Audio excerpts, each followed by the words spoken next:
আসসালামু আলাইকুম ওয়া রাহমাতুল্লাহি ওয়া বারাকাতুহু। বিসমিল্লাহির রহমানির রহিম। আলহামদুলিল্লাহি রাব্বিল আলামিন ওয়াস সালাতু ওয়াস সালামু আলা সাইয়্যিদিল মুরসালিন নবিয়িনা মুহাম্মদ ওয়া আলা আলিহি ওয়া সাহবিহি আজমাইন। আম্মা বাদ। ইয়াকুলুল মুআল্লিফ রাহিমাহুল্লাহু তাআলা বাবুন মিনাল ঈমান বিল্লাহ আস-সাবরু আলা আকদারিল্লাহ। وقول الله تعالى ومن يؤمن بالله يهدي قلبه والله بكل شيء عليم.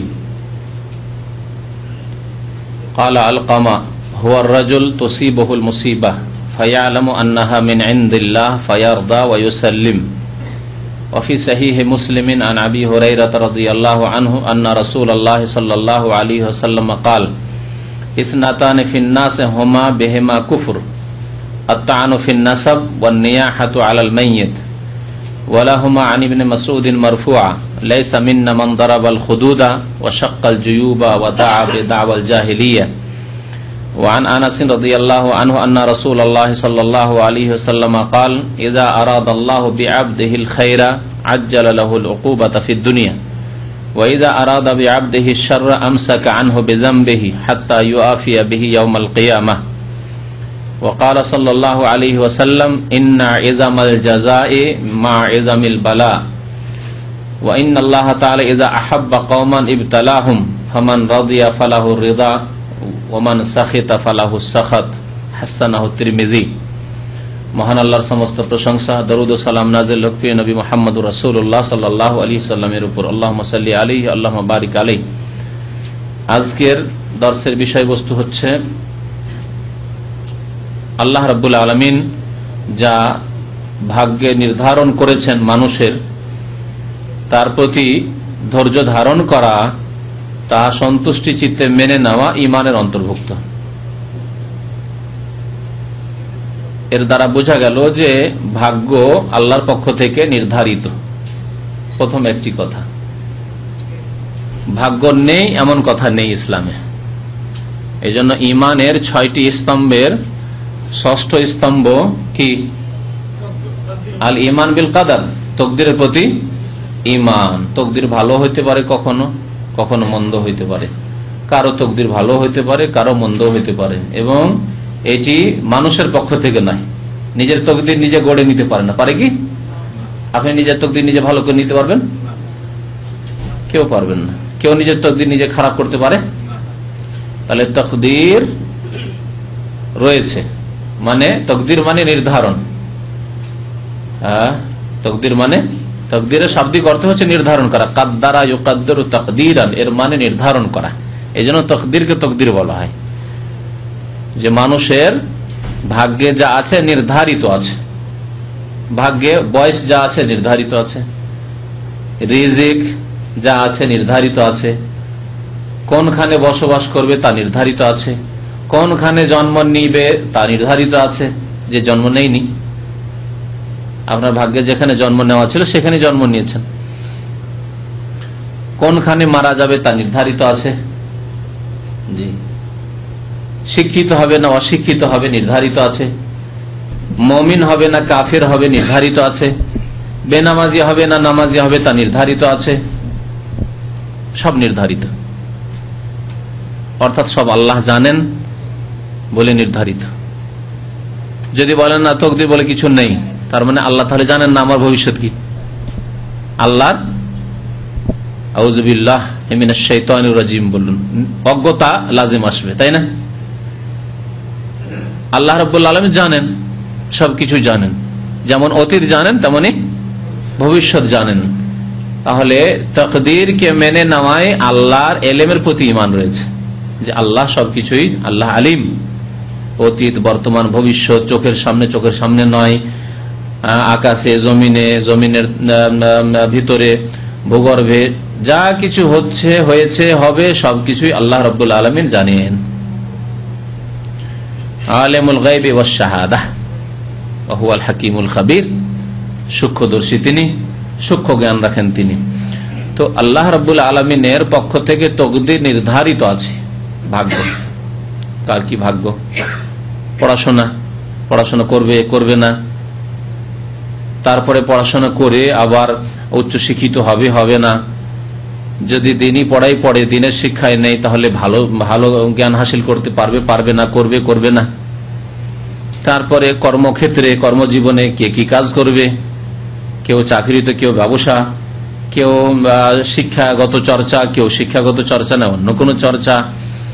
এক কথায় সবকিছুই আল্লাহ রাব্বুল আলামিনের পক্ষ থেকে নির্ধারিত। তাকদীর সম্পর্কে আরবিতে দুইটি শব্দ ব্যবহার করা হয়, একটি হচ্ছে কাদা এবং একটি কাদার। কাদা এবং কাদার, আমাদের দেশের মানুষরা শুধু তকদির শব্দটি ব্যবহার করি, একটি শব্দ ব্যবহার করি, কাদার থেকে তাকদীর। কাদার মানে নির্ধারণ, তাই না? তাকদীর মানে নির্ধারণ করা, আল্লাহ যা নির্ধারণ করেছেন। আর কাদা মানে আল্লাহর ফয়সালা, কাদা মানে ফয়সালা। এজন্য কাজীকে, বিচারপতিকে কি বলে? কাজী বলে না? কাজী। তো কাদা মানে ফয়সালা, তাহলে আল্লাহর পক্ষ থেকে ফয়সালা যা হয়েছে তা নির্ধারিত হয়েছে। এই হচ্ছে কাদা এবং কাদরের অর্থ। তাকদীর সম্পর্কে বিস্তারিত যদি জানতে হয় তাহলে এই সম্পর্কে একটি বক্তব্য আছে, মঙ্গলবারের বক্তব্য ঈমান বিল কাদার, যে ঈমানের ষষ্ঠ পিলার, সে সম্পর্কে বিস্তারিত একটি আলোচনা আছে। যারা এর বেশি অতিরিক্ত জানতে চান তাকদীর সম্পর্কে, সেই ক্যাসেটটি বাংলা ভাষায় উপকৃত হতে পারবেন। তাছাড়া তাকদীরের উপর যেসব কিতাব লেখা হয়েছে সেগুলি যদি পান তা থেকেও উপকৃত হতে পারবেন। তাকদীরের প্রতি ঈমান, এটি হচ্ছে ঈমানের একটি পিলার। তাহলে তাকদীর আল্লাহর পক্ষ থেকে নির্ধারিত, সেটি হচ্ছে আল্লাহর ফয়সালা, তাই হচ্ছে আল্লাহর কাদা। আল্লাহর ফয়সালা হিসাবে হয়েছে, আল্লাহর ফয়সালার বিরুদ্ধে কিছু হয় না, হতে পারে না। এবং আল্লাহর নির্ধারণ, আল্লাহর নির্ধারণের বিরুদ্ধে কিছু হয় না। আর এই তাকদীর ভালো হতে পারে, মন্দ হতে পারে। আপনার অনুকূলে পেয়ে খুশি হলেন, এটি হতে পারে। আর এমনও তাকদীর হতে পারে যা যখন হয় তখন আপনি কষ্ট পান, মুসিবত, দুঃখ, এইরকম তাকদীর, কষ্টদায়ক তাকদীরও হতে পারে। তাহলে সুখের তাকদীর হলে তো সবাই খুশি। ভালো তাকদীর যদি হয়, সুখের তাকদীর যদি দেখতে পারেন, ভাগ্য খুব ভালো, তাহলে সবাই খুশি, কি অসন্তুষ্ট হবে? তাহলে অসন্তুষ্টির ব্যাপার কোথায় আসে? এক শ্রেণীর লোকদের পক্ষ থেকে, যখন তাকদীর খারাপ হয়। এই জন্য নবী করিম সাল্লাল্লাহু আলাইহি ওয়াসাল্লাম যখন জিবরাইল আলাইহিস সালামকে বলেছিলেন ঈমানের সংজ্ঞা, যে ঈমান যে 6টি বিষয়ের নাম, 6টি বিষয়ের প্রতি বিশ্বাসের নাম, তার মধ্যে 6 নম্বরে কি, যে তুমি ঈমান নিয়ে আসবে, বিশ্বাস করবে বিল কাদার, তাকদীরের প্রতি, আল্লাহর পক্ষ থেকে নির্ধারণ, খাইরিহি ভালো, ওয়া শাররিহি মন্দ, ভালো হতে পারে, মন্দ হতে পারে, এর প্রতি বিশ্বাস। এই ক্ষেত্রে আল্লাহর ইলমের প্রতি বিশ্বাস, আল্লাহ নির্ধারণ ফয়সালার প্রতি বিশ্বাস, আল্লাহর পক্ষ থেকে নির্ধারণের প্রতি বিশ্বাস, এবং আল্লাহর পক্ষ থেকে হয়েছে তখন তার উপর সন্তুষ্ট থাকতে হবে, সন্তুষ্টি প্রকাশ করতে হবে, এর প্রতি বিশ্বাস, যে আমাকে সর্ব অবস্থায় সন্তুষ্ট থাকতে হবে। তো এই তাকদীরের প্রতি ধৈর্য ধারণ করা, ধৈর্য ধারণ কখন করতে হয় তাকদীরের প্রতি?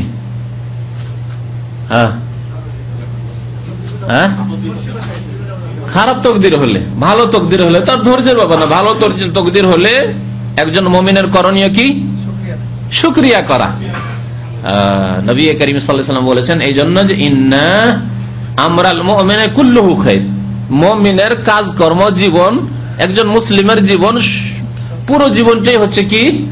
খায়র, কল্যাণকর, মঙ্গলময় জীবন।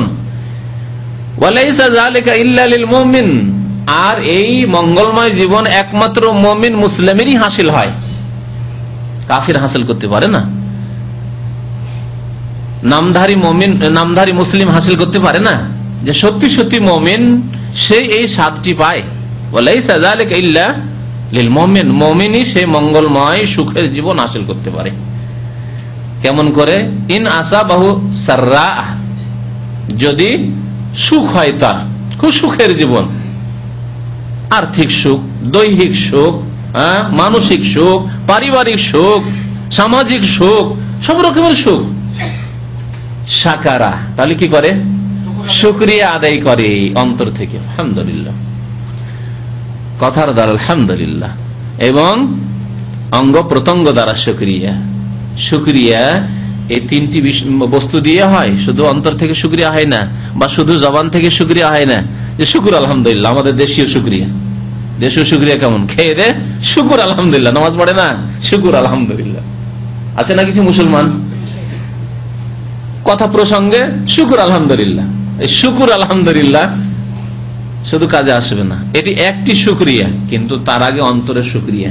কে দিয়েছে আপনাকে? কে দিয়েছে এত সুন্দর খাবার, এত সুন্দর পোশাক, এত সুন্দর জীবন, এত সুন্দর শান্তি, এত সুন্দর চাকরি, এই মানসিক একেবারে শান্তি কে দিয়েছে? অন্তর থেকে। তাহলে শ্রদ্ধাশীল, হ্যাঁ আলহামদুলিল্লাহ, আল্লাহ আল্লাহ তুমি দান করেছেন। এটা হচ্ছে আসল শুকরিয়া। কারণ অন্তরের যেই রকমের অবস্থা থাকে সেই রকমের তখন কি হয়? বহিঃপ্রকাশ ঘটে। যেমন অন্তরে থাকবে তেমনি বহিঃপ্রকাশ ঘটবে। যত অন্তর আপনার বেশি শুকরিয়া আদায় করতে পারবে, তত বেশি জবান দ্বারা আল্লাহ শুকরিয়া আদায় হবে, তত বেশি অঙ্গ প্রত্যঙ্গ দিয়ে, চোখ মুখ নাক হাত পা দিয়ে আল্লাহর শুকরিয়া আদায় হবে, ইবাদত বন্দেগী হবে, আল্লাহর গোলামি হবে, আল্লাহর আদেশ নিষেধ পালন হবে অত সুন্দর ভাবে। আর যত দুর্বলতা অন্তরে থাকবে শুকরিয়ায়, তত বেশি দুর্বলতা জবানে শুকরিয়া তেমন থাকবে না, কমে যাবে। আর তত কমে যাবে অঙ্গ প্রত্যঙ্গের শুকরিয়া, ইবাদত বন্দেগী কমে যাবে, নামাজের গুরুত্ব কমে যাবে, হ্যাঁ রোজার গুরুত্ব কমে যাবে, যাকাত দানের গুরুত্ব, আল্লাহ ধন দিয়েছেন যাকাত দান দেওয়ার গুরুত্ব কমে যাবে আপনার কাছে, পাপ থেকে বেঁচে থাকার গুরুত্ব কমে যাবে আপনার কাছে। কিন্তু অন্তরে যত বেশি ঈমান হবে আর যত সুন্দর শুকরিয়া হবে, তত সুন্দর শুকরিয়ার বহিঃপ্রকাশ ঘটবে জবানের মাধ্যমে আর অঙ্গ প্রত্যঙ্গের মাধ্যমে। তো মুমিন শুকরিয়া আদায় করে সুখ হলে।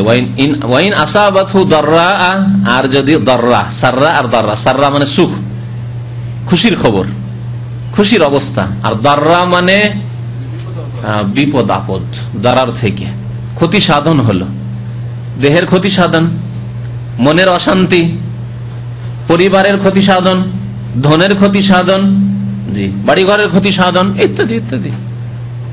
জি ওয়াইন আসাবাতহু দাররা, যদি মুসিবত আপতিত হয়, সাবারা কি করে? ধৈর্য ধারণ করে। ফাকানা খায়রাল্লাহ, এতেও তার জন্য মঙ্গল। ধৈর্য ধারণ করলো মঙ্গল। ইন্নাল্লাহা মাআস সাবিরিন, আল্লাহ তার সাথে হয়ে গেলেন, আল্লাহ তার সাহায্য করার ওয়াদা করলেন। হ্যাঁ, ইন্না মাআল উসরি ইউসরা, কঠোরতার সাথে মুসিবতের পরে পরে আল্লাহ কি করেন? সহজ করে দেন। ইন্না মাআল উসরি ইউসরা, দুইবার করে আল্লাহ বলেছেন। তো তাই লেখক বলেছেন যে আল্লাহর নির্ধারিত তকদিরের প্রতি ধৈর্য ধারণ করা, এটি হচ্ছে আল্লাহর প্রতি ঈমানের অন্তর্ভুক্ত, মানে আল্লাহর একত্ববাদ তাওহীদের অন্তর্ভুক্ত। আল্লাহর একত্ববাদের বাস্তবায়নের পূর্ণতা হচ্ছে কি? তকদিরের প্রতি ঈমান। এবং তকদির যদি আপনার প্রতিকূলে হয়, সুখের তকদির না হয়, দুঃখের তকদির হয়, তার উপর ধৈর্য ধারণ করা, এটি আল্লাহর প্রতি, আল্লাহর একত্ববাদের প্রতি যে ঈমান আপনার আছে, এটি কি পূর্ণকারী।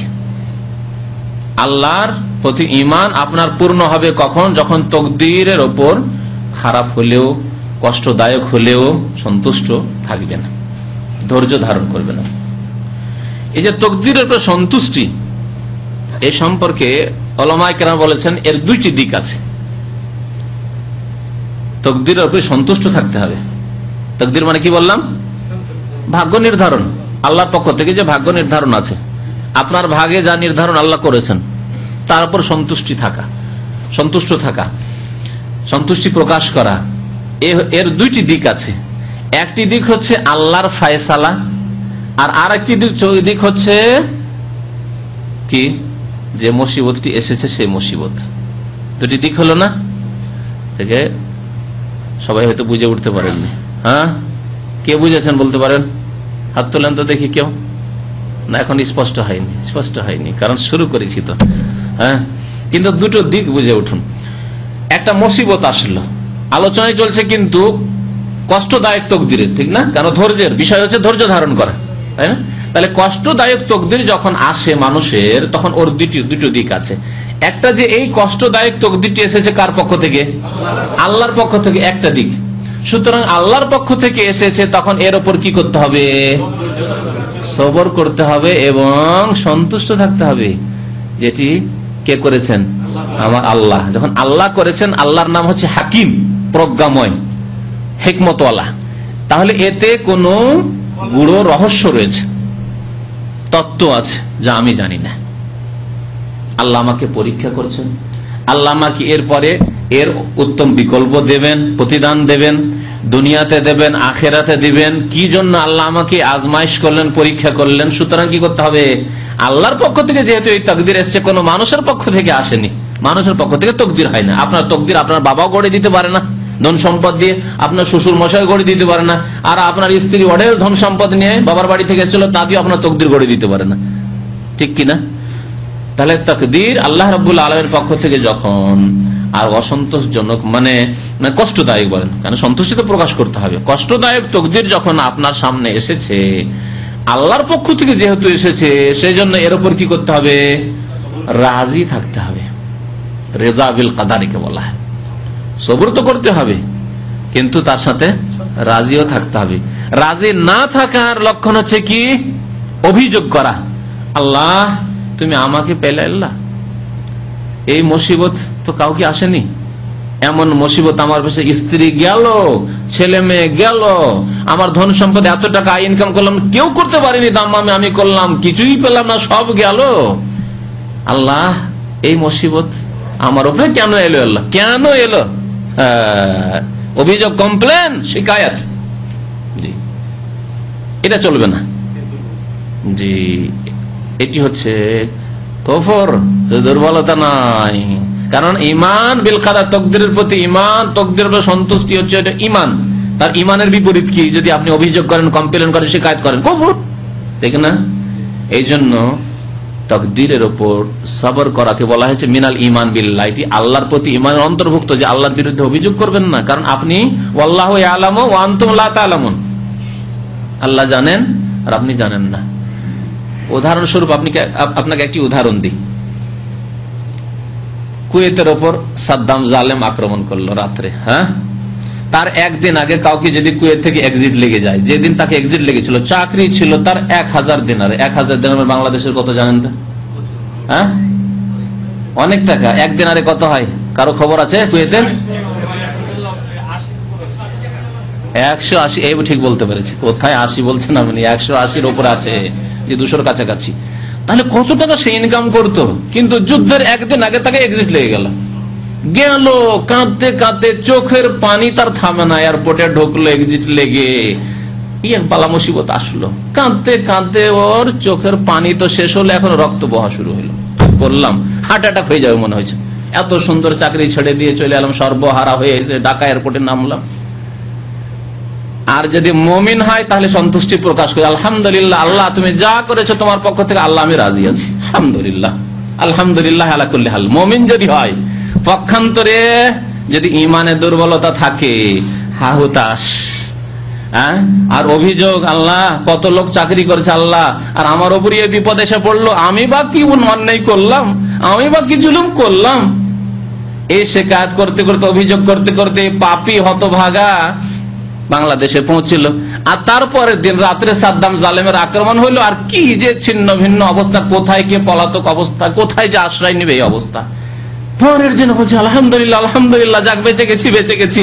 কত যে গোলা বর্ষণ হচ্ছে কুয়েতের উপর, বেঁচে গেছি, বেঁচে গেছি। বুঝতে পারলেন আল্লাহর হেকমত? আল্লাহর হেকমতটা বোঝাচ্ছিলাম এই ঘটনা বলে, বুঝতে পারলেন? শুধু তাই নয়, ওই যুদ্ধের সময় আমরা ছিলাম মদিনা মুনাওয়ারায়। মদিনা মুনাওয়ারা, মক্কা ভর্তি এই দাম্মামের লোক, খোবার লোক, আর খাবজির লোক, এইসব এলাকার লোক, আল হাসার লোক, ভর্তি, জায়গা নেই, পালিয়ে জানের ভয়। সেই সময় সবাই চাইছিল যে কোন রকম ছুটিটা লাগিয়ে দিত মালিক, কোন রকম যদি এক্সিট লেগে যেত, যার জীবনটা বাঁচা, আমার চাকরির দরকার নেই। শুধু এখানকার নয়, রিয়াজের কয়েক বন্ধু কিং সৌদ ইউনিভার্সিটিতে পড়াশোনা করতেন, কিছু ভারতের, কিছু বাংলাদেশের। 2 মাস আমাদের কাছে তারা লজিং খেয়েছে, আমার ছাত্রদের কাছে, আমাদের কাছে থেকেছেন তারা। জি, ভয়ে শুধু 1টি বোমা বা 2টি বোমা পড়েছিল রিয়াজের উপর। এই ভয়ে পলাতক অবস্থা, থাকা যাবে, রিয়াজেও থাকা যাবে না। অথচ রিয়াজ সৌদি আরবের মিডিলে, ইরাক থেকে বোমা পড়ার ব্যাপারটা খুব দূরেরই ব্যাপার ছিল। তারপরেও চিন্তা করতে, সেই সময় এক্সিট যদি লেগে যেত, খুশি হতো, জীবনটা তো বাঁচল, আমার টাকা পয়সার দরকার নেই, ওসব পড়াশোনার দরকার নেই আমার, ঠিক না? দেখছেন তাহলে আল্লাহ রাব্বুল আলামিনের কাজে কর্মে যে হিকমত আছে, আজকে আপনার চাকরিটি চলে গেল, এতে হিকমত আছে। নগদ কিছু দিনে হিকমত বুঝতে পারবেন, অথবা পরে বুঝতে পারবেন, অথবা বুঝতেই পারবেন না, আল্লাহ ভালো জানেন। জি, দিনের হিকমত আছে, দুনিয়ার হিকমত আছে, আল্লাহ জানেন। হতে পারে আপনার পকেটে বেশি পয়সা হলে আপনি বেনামাজি হয়ে যেতেন, হ্যাঁ, আপনি ওই ঘরে ডিশ লাগিয়ে ওই সব ফিল্ম দেখা শুরু করতেন, আপনি কত পাপে লিপ্ত হয়ে নারী ব্যবসা শুরু করে দিতেন। আল্লাহ আপনাকে এইসব থেকে বাঁচাতে চায়, সেই জন্য আপনার পকেটে বেশি টাকা দেয়নি। আপনি বাড়িতে যদি চলে যান ফিরে, আপনার বাবা মা দিনদার ধার্মিক লোক, সেখানে গিয়ে নামাজি থাকবেন, কিন্তু আপনি বিদেশে এসে এমন খারাপ বন্ধুদের পেয়ে গেছেন, এখানে গিয়ে আপনি পাপে ডুবে পড়েছেন, নামাজ রোজা আপনার কিছু ধর্মকর্ম নেই। বুঝতে পারছেন কথা? আল্লাহ চান না যে আপনার ইমান নষ্ট হয়ে যাক, ধর্ম নষ্ট হয়ে যাক, হয়ে যাক, জাহান্নামে চলে যান, আর আপনাকে আল্লাহ জান্নাতে নিয়ে যেতে চায়, সেজন্য আপনার চাকরি থাকলো না এখানে। কত হিকমত যে রয়েছে, আল্লাহু আকবার। আল্লাহ রাব্বুল আলামিনের এই আজীব কারখানা, বিস্ময়কর যে আল্লাহর কারখানা রয়েছে এই দুনিয়ার, এতে আল্লাহর হিকমতের ভিত্তিতেই সমস্ত কাজকর্ম হচ্ছে। সুতরাং আল্লাহর হিকমতের ভিত্তিতে আপনার তকদিরে যা এসেছে তা হয়েছে, এর প্রতি আপনাকে সন্তুষ্ট থাকতে হবে। তো আল্লাহর পক্ষ থেকে ফায়সালা হিসাবে একটি দিক যেটা বললাম, সন্তুষ্ট থাকতে হবে। আর একটা দিক হচ্ছে যে যেই মুসিবতটি এসেছে সেই মুসিবত, সেই আর আল্লাহর পক্ষ থেকে যে ফায়সালা, তার উপর যে সন্তুষ্ট থাকা, এটি হচ্ছে ওয়াজিব। আল্লাহর উপর নারাজ হওয়া, অসন্তুষ্টি প্রকাশ করা, অভিযোগ করা আল্লাহর বিরুদ্ধে, বন্ধু বান্ধবের কাছে, কোন আলেমের কাছে, কোন বড় ব্যক্তির কাছে গিয়ে এই অভিযোগ করা যে আমার এই হয়েছে, সে হয়েছে, আমার এই অসুখ হয়েছে, আমার এই অসুখ হয়েছে, আমার এই অসুখ হয়েছে, এগুলি বেশি বলা না, এটি আপনার ইমানের খেলাফ, আল্লাহর বিরুদ্ধে অভিযোগ। আর দ্বিতীয় দিক যেটি বলছি, সেটি হচ্ছে যে আপনার উপর যেই মুসিবতটি এসেছে, মুসিবতটি, এই মুসিবতের উপর রাজি থাকা জরুরি না জরুরি নয়, এটি একটি বিষয়। না বলতে দেন, এত তাড়াতাড়ি করিয়েন না। তাহলে কে বললো জরুরি? জরুরি বলেছেন। এখন উদাহরণ দিই, আপনার আল্লাহ না করে ছেলে মারা গেছে, স্ত্রী মারা গেছে, আপনার জ্বর হয়েছে, আপনার টিবি হয়েছে, এগুলো কি মুসিবত? তকদির, আপনার তকদিরে এসেছে। এই মুসিবত, জ্বরের ওপর রাজি থাকতে হবে যে জ্বর তুই ভালো থাক আমার সাথে, রাজি থাকতে হবে জরুরি? ওলামারা বলছেন না, জরুরি নাই, এটা হচ্ছে মুস্তাহাব। এটা হচ্ছে খাস আহলে ইমান, যারা একবারে ইমানের ঊর্ধ্ব স্থানে পৌঁছে গেছে, তাদের কাজ। তারা যদি সন্তুষ্ট থাকে ভালো কথা, আর যদি এই মুসিবতের উপর সন্তুষ্ট না থাকে, যেন মুসিবত দূরে, মুসিবত আমি তোমাকে চাই, জ্বর তোকে চাই না, আমি এই টিবির রোগ চাই না, আমি চাই না যে আমার ছেলেটা মারা যাক, ছেলেটা থাকলে আমার ভালো ছিল, অবশ্যই ভালো ছিল, আমার আল্লাহ জানেন ভালো ছিল কি ছিল না, হয়তো খারাপ ছিল, কিন্তু আপনি চাইছেন যে না আমার ছেলেটি থাকে। কারণ মুসা আলাইহিস সালামের খেজরের ঘটনা দেখেছেন, ছেলেটিকে মেরে দেওয়ার পরে কি বলা হলো হিকমতে, যে ছেলেটি থাকলে, ছেলেটি তো কাফের ছিলই ছিল, হয়তো বড় হয়ে সাবালক হয়ে, কিন্তু বাবা মাকেও কাফের করে দিত। দেখেন এখানে হিকমতের কথা বলা হয়েছে, আল্লাহর তকদিরের হিকমতের কথা এই ঘটনায়।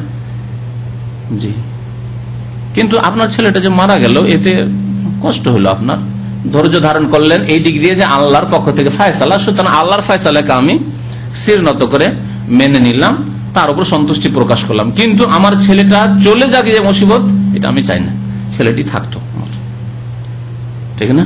আমার স্ত্রী মরে যাক, আমি বিয়ে করেছি এত টাকা খরচ করে, আবার আমাকে অনুষ্ঠান করতে হবে, এই করতে হবে, সেহেতু অনেক টাকা খরচ, মোহর দিতে হবে না, আমার স্ত্রী থাক, এটা আমি ভালোবাসি।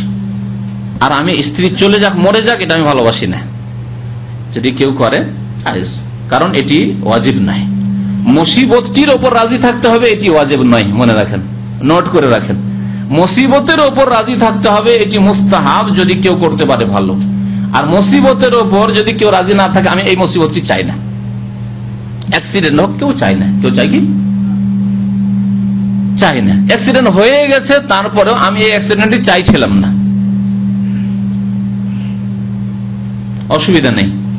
কিন্তু যদি সেটি চেয়ে নেয় যে আল্লাহর পক্ষ থেকে যখন ফয়সালা হয়ে গেছে, হয়ে যাওয়ার পরে, যতক্ষণ হয়নি কেউ চাই না, অবশ্যই মুসিবত চাইবেন না, আপনি ইচ্ছা করে আপনি অ্যাক্সিডেন্ট করবেন না, ইচ্ছা করে আপনার ক্ষতি করবেন না, কিন্তু হয়ে যাওয়ার পরে আর তো উপায় নেই। সুতরাং সন্তুষ্ট চিত্তে সেটাকে যদি মেনে নেন, দূর হওয়ার নাই যেটি, সেটি কিন্তু কত মুসিবত আছে দূর হওয়ার, জ্বর এসেছে, জ্বর দূর হওয়ার, আপনি চাইছেন যে দূর হয়ে যাক এবং দীর্ঘদিন না থাকুক, তাড়াতাড়ি দূর হয়ে যাক, এটি চাইছেন, তাহলে আপনি এই মুসিবতটি চাইছেন না, এটি জায়েজ আপনার জন্য।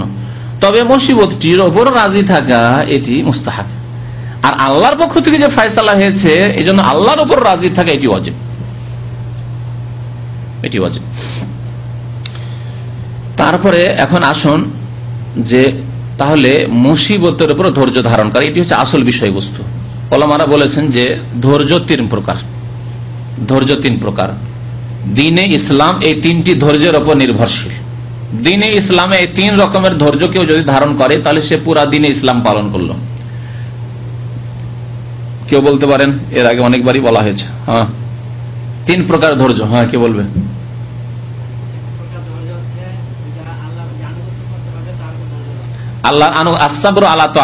আল্লাহর আনুগত্যের উপর মানে দ্বীনের উপর অটল থাকতে হবে, এর ধৈর্য ধারণ করা। নামাজের উপর অটল, রোজার উপর অটল, ধার্মিকতার উপর অটল। হ্যাঁ, আপনি যে গুনাহ থেকে বেঁচে থাকবেন অটল। হ্যাঁ, আল্লাহর আনুগত্যের উপর অটল। গুনাহ থেকে বেঁচে থাকার ক্ষেত্রে অটলতা, যতই গুনাহের সুযোগ আসুক গুনাহ করবেন না। একজন যুবক মানুষের সামনে অনেক গুনাহের চান্স আসছে, কিন্তু না, গুনাহ থেকে বেঁচে থাকার ক্ষেত্রে অটল, শক্ত একবারে। কোন শক্তি তাকে গুনাহতে লিপ্ত করতে পারবে না, যতই তাকে প্রলোভন দেওয়া হোক না কেন। এ হচ্ছে আরেক ধৈর্য, পাপ থেকে বেঁচে থাকা, যেমন ইউসুফ আলাইহিস সালামের ধৈর্য। জি। আর তৃতীয় হচ্ছে মুসিবত আসলে সেই মুসিবতে ধৈর্য ধারণ করা। তিন রকমের ধৈর্য। তাহলে ধৈর্য কাকে বলে? ধৈর্যকে আরবিতে কি বলে? সাবর, তাই না? ওয়াতাওয়াসাউ বিল হাক্কি ওয়াতাওয়াসাউ বিস সাবরি। সাবর সম্পর্কে বহু আয়াত রয়েছে। কতটি আয়াত রয়েছে শুনবেন। ইমাম আহমদ রাহমাতুল্লাহ আলাইহি বলছেন, কাল আল ইমাম আহমদ যুকিরা সাবরু ফিল কুরআন ফি আকসার মিন 90 মাওদিআ। কোরআনে কারিমে 90-এর বেশি জায়গায় ধৈর্যের কথা, সাবরের কথা বলা হয়েছে। জি, তার মানে নামাজের কাছাকাছি। নামাজ আর রোজাকে 82, আমাদের একটি কথা আছে যে নামাজের কথা 82 জায়গায় না। নামাজ এবং জাকাত, আকিমুস সালাত ওয়া আতুজ যাকাত, রোজা নয়। নামাজ এবং জাকাতকে একসাথে কত জায়গায় বর্ণনা করা হয়েছে? 82 জায়গায়। কিন্তু নামাজকে জাকাত ছাড়া আবার একা বর্ণনা আরো অনেক জায়গায় করা হয়েছে।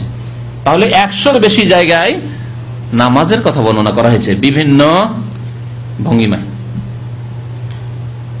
ধৈর্য কাছাকাছি ওই রকম 90-এর বেশি জায়গায় কোরআনে কারিমে ধৈর্যের কথা বর্ণনা করা হয়েছে।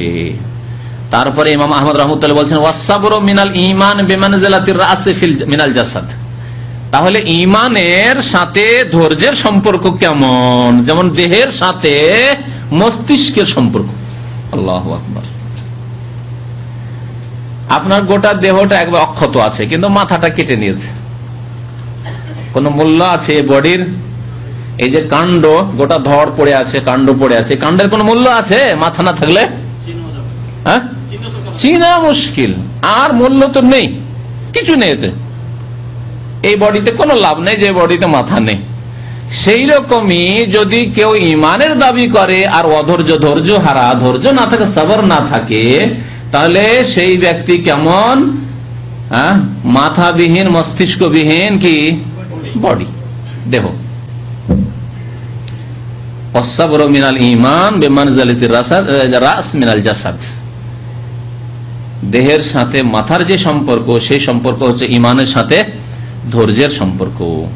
লিআন্না মান লা সাবরা লাহু আলা তাআতি ওয়া লা সাবরা লাহু আনিল মাসি ওয়া লা সাবরা লাহু আলা আকদারিল্লাহ ফাইন্নাহু ইয়াফুতু আকসারুল ঈমান। কারণ যে ব্যক্তি এই তিন প্রকার ধৈর্য ধারণ করে না, আল্লাহর আনুগত্যের উপর অটল নয়, আজকে নামাজ পড়ে কালকে পড়ে না, আজকে ফজর পড়লো কালকে পড়লো না, মাঝে মাঝে নামাজ মাঝে মাঝে নেই, একদিন গুনাহ করলো না আরেকদিন আবার গুনাহ করে, একদিন ফিল্ম দেখলো না আরেকদিন দেখে, সপ্তাহে একদিন গান শুনে, সপ্তাহে একদিন ফিল্ম দেখে, হ্যাঁ, সপ্তাহে একদিন পাপ করে, ইত্যাদি ইত্যাদি।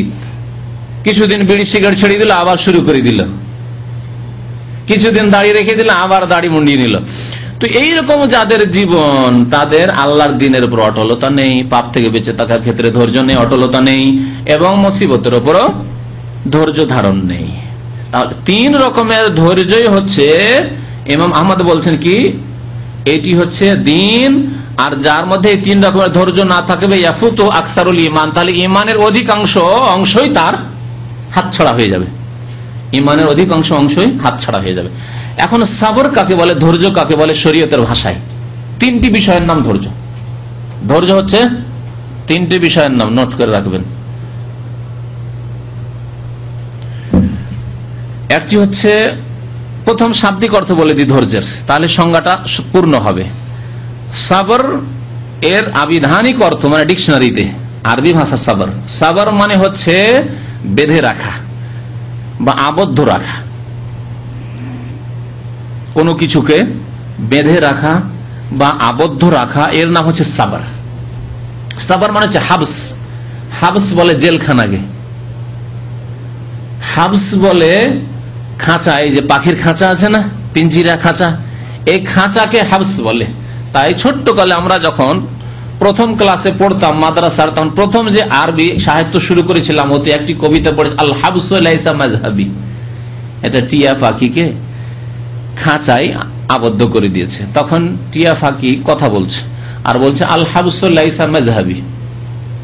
হাবস মানে এখানে কি বললাম, সাবর মানে হাবস, জেলখানা। সে বলছে এই যে জেলখানা, এই খাঁচার জেলখানা, লাইসা মাযহাবি, এটি আমি আমার বসবাসের স্থান না, আমি এটি পছন্দ করি না। কারণ পাখি এত ভালো ভালো খাবার চায় না যে আপনি ভালো ভালো ঘি পোলাও খাওয়াবেন ওকে বসিয়ে বসিয়ে খাঁচার মধ্যে, এটা চায় না। ও চায় যে স্বাধীনভাবে উড়ে, আজকে সৌদি আরব আছি, কালকে কুয়েতে থাকবো, আর একদিন ভারত, বাংলাদেশ, পাকিস্তান আমি ভ্রমণ করে যেখানে ইচ্ছা সেখানে থাকবো, 6 মাস এই দেশে 6 মাস ওই দেশে, যখন যেখানে ইচ্ছা। এটি তার হচ্ছে মযহাব। আল হাবসুল লাইসা মাযহাবি, এটি আমার মযহাব নাই, বুঝতে পারলেন? তাহলে সবর মানে হচ্ছে কি হাবস, বেঁধে রাখা বা আবদ্ধ রাখা। তাহলে একজন মুমিনকে সবর করতে হলে কি করতে হবে? নফসকে আল্লাহর তাআত আনুগত্যের উপর আবদ্ধ রাখতে হবে, গুনাহ থেকে বেঁধে রাখতে হবে। গুনাহ করা চলবে না, সাবধান। মন চাইছে গুনাহ করতে, খবরদার, গুনাহ করা যাবে না। তুই মুমিন মুসলিম, জবাবদেহি করতে হবে, হিসাব লাগবে, জি, আল্লাহর গজব আসবে। হাবস, বেঁধে রাখা নফসকে, মনকে, আত্মাকে, দেহকে, হাতকে, পাকে বিরত রাখা গুনাহ থেকে, অন্যায় থেকে, জুলম থেকে, পাপ থেকে, কাউকে মারধর করা থেকে, কারো চুরি করা থেকে, কারো ডাকাতি করা থেকে, জি, সবগুলি হাবস। এটা মোবাইল পড়ে আছে, উঠিয়ে ঘুষ করে পকেটে ভরে এলেন আর চলে গেল। কোন বেচারার মোবাইল পকেট থেকে পড়ে গেছে, আর পাশে বসেছিলেন, দেখলেন যে লোকটি তো মোবাইলটা ছেড়ে দিয়ে চলে গেল, পকেটে ভরেনি, কেউ দেখতে পেল না। সাবার, মাফি সাবার, এখানে মাফি সাবার হয়ে গেল, সাবার হইল হাবস, নিজেকে বেঁধে রাখা। আপনি হাতকে বেঁধে রাখলেন না, হাতটা মোবাইলটা নিয়ে পকেটে ঢুকাই নিল, সাবার করলেন না আপনি পাপ থেকে। এটি হচ্ছে পাপ থেকে সাবার করা। মুসিবতের ক্ষেত্রেও নিজেকে বেঁধে রাখা, নিজের মনকে বেঁধে রাখা, নিজের মনকে আবদ্ধ রাখা, নিজের জবানকে আবদ্ধ রাখা, বেঁধে রাখা। জবান এদিক সেদিক বলা যাবে না, অধৈর্যের কথা প্রকাশ করা যাবে না। হাত পা চোখ, হ্যাঁ, এই জবান চিৎকার করা যাবে না। তেমনি হাত পা দিয়ে এমন কিছু প্রকাশ করা যাবে না যা দিয়ে প্রকাশ পায় যে আমি ধৈর্য হারা হয়ে গেছি, স্ত্রী মারাই, ধৈর্য হারা হয়ে গেছে ছেলে মেয়ে মারাই, ধৈর্য হারা হয়ে গেছে আমার চাকরি চলে যাবাই, না, চলবে না। হাবস, রুকে রাখা, নিজের হাতকে থেমে রাখা, নিজের অঙ্গ প্রত্যঙ্গকে থেমে রাখা, নিজের জবানকে থেমে রাখা, নিজের মনকে থেমে রাখা, এর নাম হচ্ছে ধৈর্য। তাহলে শাব্দিক অর্থ বুঝতে পারলেন যে আস-সাবর মানে কি করা? বেঁধে রাখা বা আবদ্ধ রাখা। শরীয়তের ভাষায় এখন শুনেন, 3টি বিষয়ের নাম হচ্ছে ধৈর্য। হাবসুল লিসান আনিত তাশাক্কি, জবানকে বেঁধে রাখা, জবানকে থেমে রাখা। হাবস কি থেকে? শিকায়াত থেকে, কমপ্লেন থেকে, অভিযোগ থেকে। জবান মুসিবত এসেছে, জবান না খোলা। জবানে কি বলতে হবে? যেমন নবী করিম সাল্লাল্লাহু আলাইহি সাল্লাম বলেছেন, তার প্রিয় ছেলে ইব্রাহিম রাদিয়াল্লাহু তাআলা আনহু যখন ইন্তেকাল করলেন, ইব্রাহিম আল্লাহ রাসূল একটি ছেলে, মারিয়া রাদিয়াল্লাহু তাআলা আনহার ঘরে যখন ইন্তেকাল করলেন, একটু বড় হয়ে গেছিলেন, হাঁটতে পারতেন ছেলে, খুব আশা করেছিলেন আমার এই ছেলেটি থাকবে, বড় আশা বুকে নবী করিম সাল্লাল্লাহু আলাইহি সাল্লামের মানুষ হিসাবে, আশা থাকবে একটি ছেলে আমার থাক। আহা, যখন ইন্তেকাল করে গেল তখন নবী করিম সাল্লাল্লাহু আলাইহি ওয়াসাল্লাম কি বলেছেন? ইন্না লিল্লাহি ওয়া ইন্না ইলাইহি রাজিউন। আর বলেছেন ইন্না লিল্লাহি মা আখাযা, যা আল্লাহ নিয়ে নিয়েছেন তা কার? আল্লাহর। ওয়ালাহু মা আতা, আর যা দিয়েছেন তাও আল্লাহর। হ্যাঁ, ওয়াকুল্লু শাইইন ইনদাহু বিআজালিন মুসাম্মা, আর সবকিছুর সময় নির্ধারিত রয়েছে, তকদির নির্ধারিত। বয়স শেষ হয়ে গেছে আমার ইব্রাহিমের। ওয়ালা নাকুলু ইল্লা মা ইউরদি রাব্বানা, এই কথাটি ওয়ালা নাকুলু, এমন কোন কথা জবান দিয়ে উচ্চারণ করব না, বলবো না যেই কথায় আল্লাহ অসন্তুষ্ট হয়, বরং সেই কথাই বলবো যা দ্বারা আল্লাহ সন্তুষ্ট হন, খুশি হন। ওয়ালা নাকুলু, সেই কথাই একমাত্র বলবো মা ইউরদি রাব্বানা, যা আমাদের রবকে রাজি করে। বাস, শিকায়ত না, কমপ্লেন। আল্লাহ তুমি আমার ছেলে, কত কার 10টা ছেলে আছে, তার একটিও মরেনি, আর আমার একটি ছেলে তাই গেল, এই কথা বলবো না, এই কথা বলবো না। ওয়ালা নাকুলু ইল্লা মা ইউরদি রাব্বানা। তারপরে শেষখানে বলছেন কিন্তু অন্তরে ব্যথা তো আছে, এই জুদাইতে, পৃথকতায়। ওয়া ইন্না আলা ফিরাকিকা ইয়া ইব্রাহিম লামাহজুনুন, তবে ইব্রাহিম তুমি যে আমাদের থেকে জুদা হয়ে গেলে, তুমি আমাদের থেকে পৃথক হয়ে তুমি পাড়ি দিলে আখিরাতে, এতে আমরা খুব শোকার্থ, লামাহজুনুন। কিন্তু জবানকে কন্ট্রোল রাখো, এতটুকু আল্লাহ বলতে বলেছেন তাই বললাম, এতটুকু বলতে বলেছেন তাই বললাম। ইন্নাল আইনা তাদমা, চোখ দিয়ে অশ্রু প্রবাহিত হতে পারে, জায়েজ। জি। ওয়াল কলবু ইয়াহজান, এবং অন্তরে ব্যথা হতে পারে, শোকের, কষ্টের, দুঃখের, অন্তর দুঃখিত হতে পারে, শোকার্ত হতে পারে। ওয়াল কলবু ইয়াহজান ওয়াল আইনু তাদমা, চোখে পানি আসবে, অশ্রু প্রবাহিত হবে। কিন্তু জবানকে আমরা থেমে রাখবো, কন্ট্রোল করে রাখবো। ওয়ালা নাকুলু ইল্লা মা ইউরদি রাব্বানা ওয়া ইন্না আলা ফিরাকিকা ইয়া ইব্রাহিম লামাহজুনুন। এই হচ্ছে নবী করিম সাল্লাল্লাহু আলাইহি ওয়াসাল্লামের পক্ষ থেকে এতটুকু, এর বেশি আল্লাহ হায় আমি কেমন করে বাঁচবো, আমার ছেলে নেই, তা আমি আর কি করে বাঁচবো, লাভ কি এই জীবনে যার ছেলে মেয়ে নেই, লাভ কি, বেকার জীবন। না, কমপ্লেন, অভিযোগ।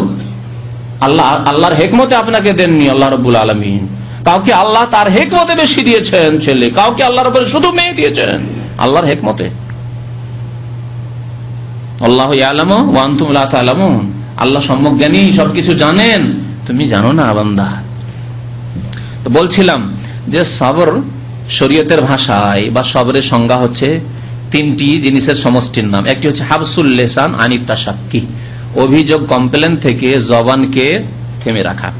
ও হাবসুল কালবি আনিত তাসাখুত, আর অন্তরকে, হৃদয়কে অসন্তুষ্টি থেকে থেমে রাখা।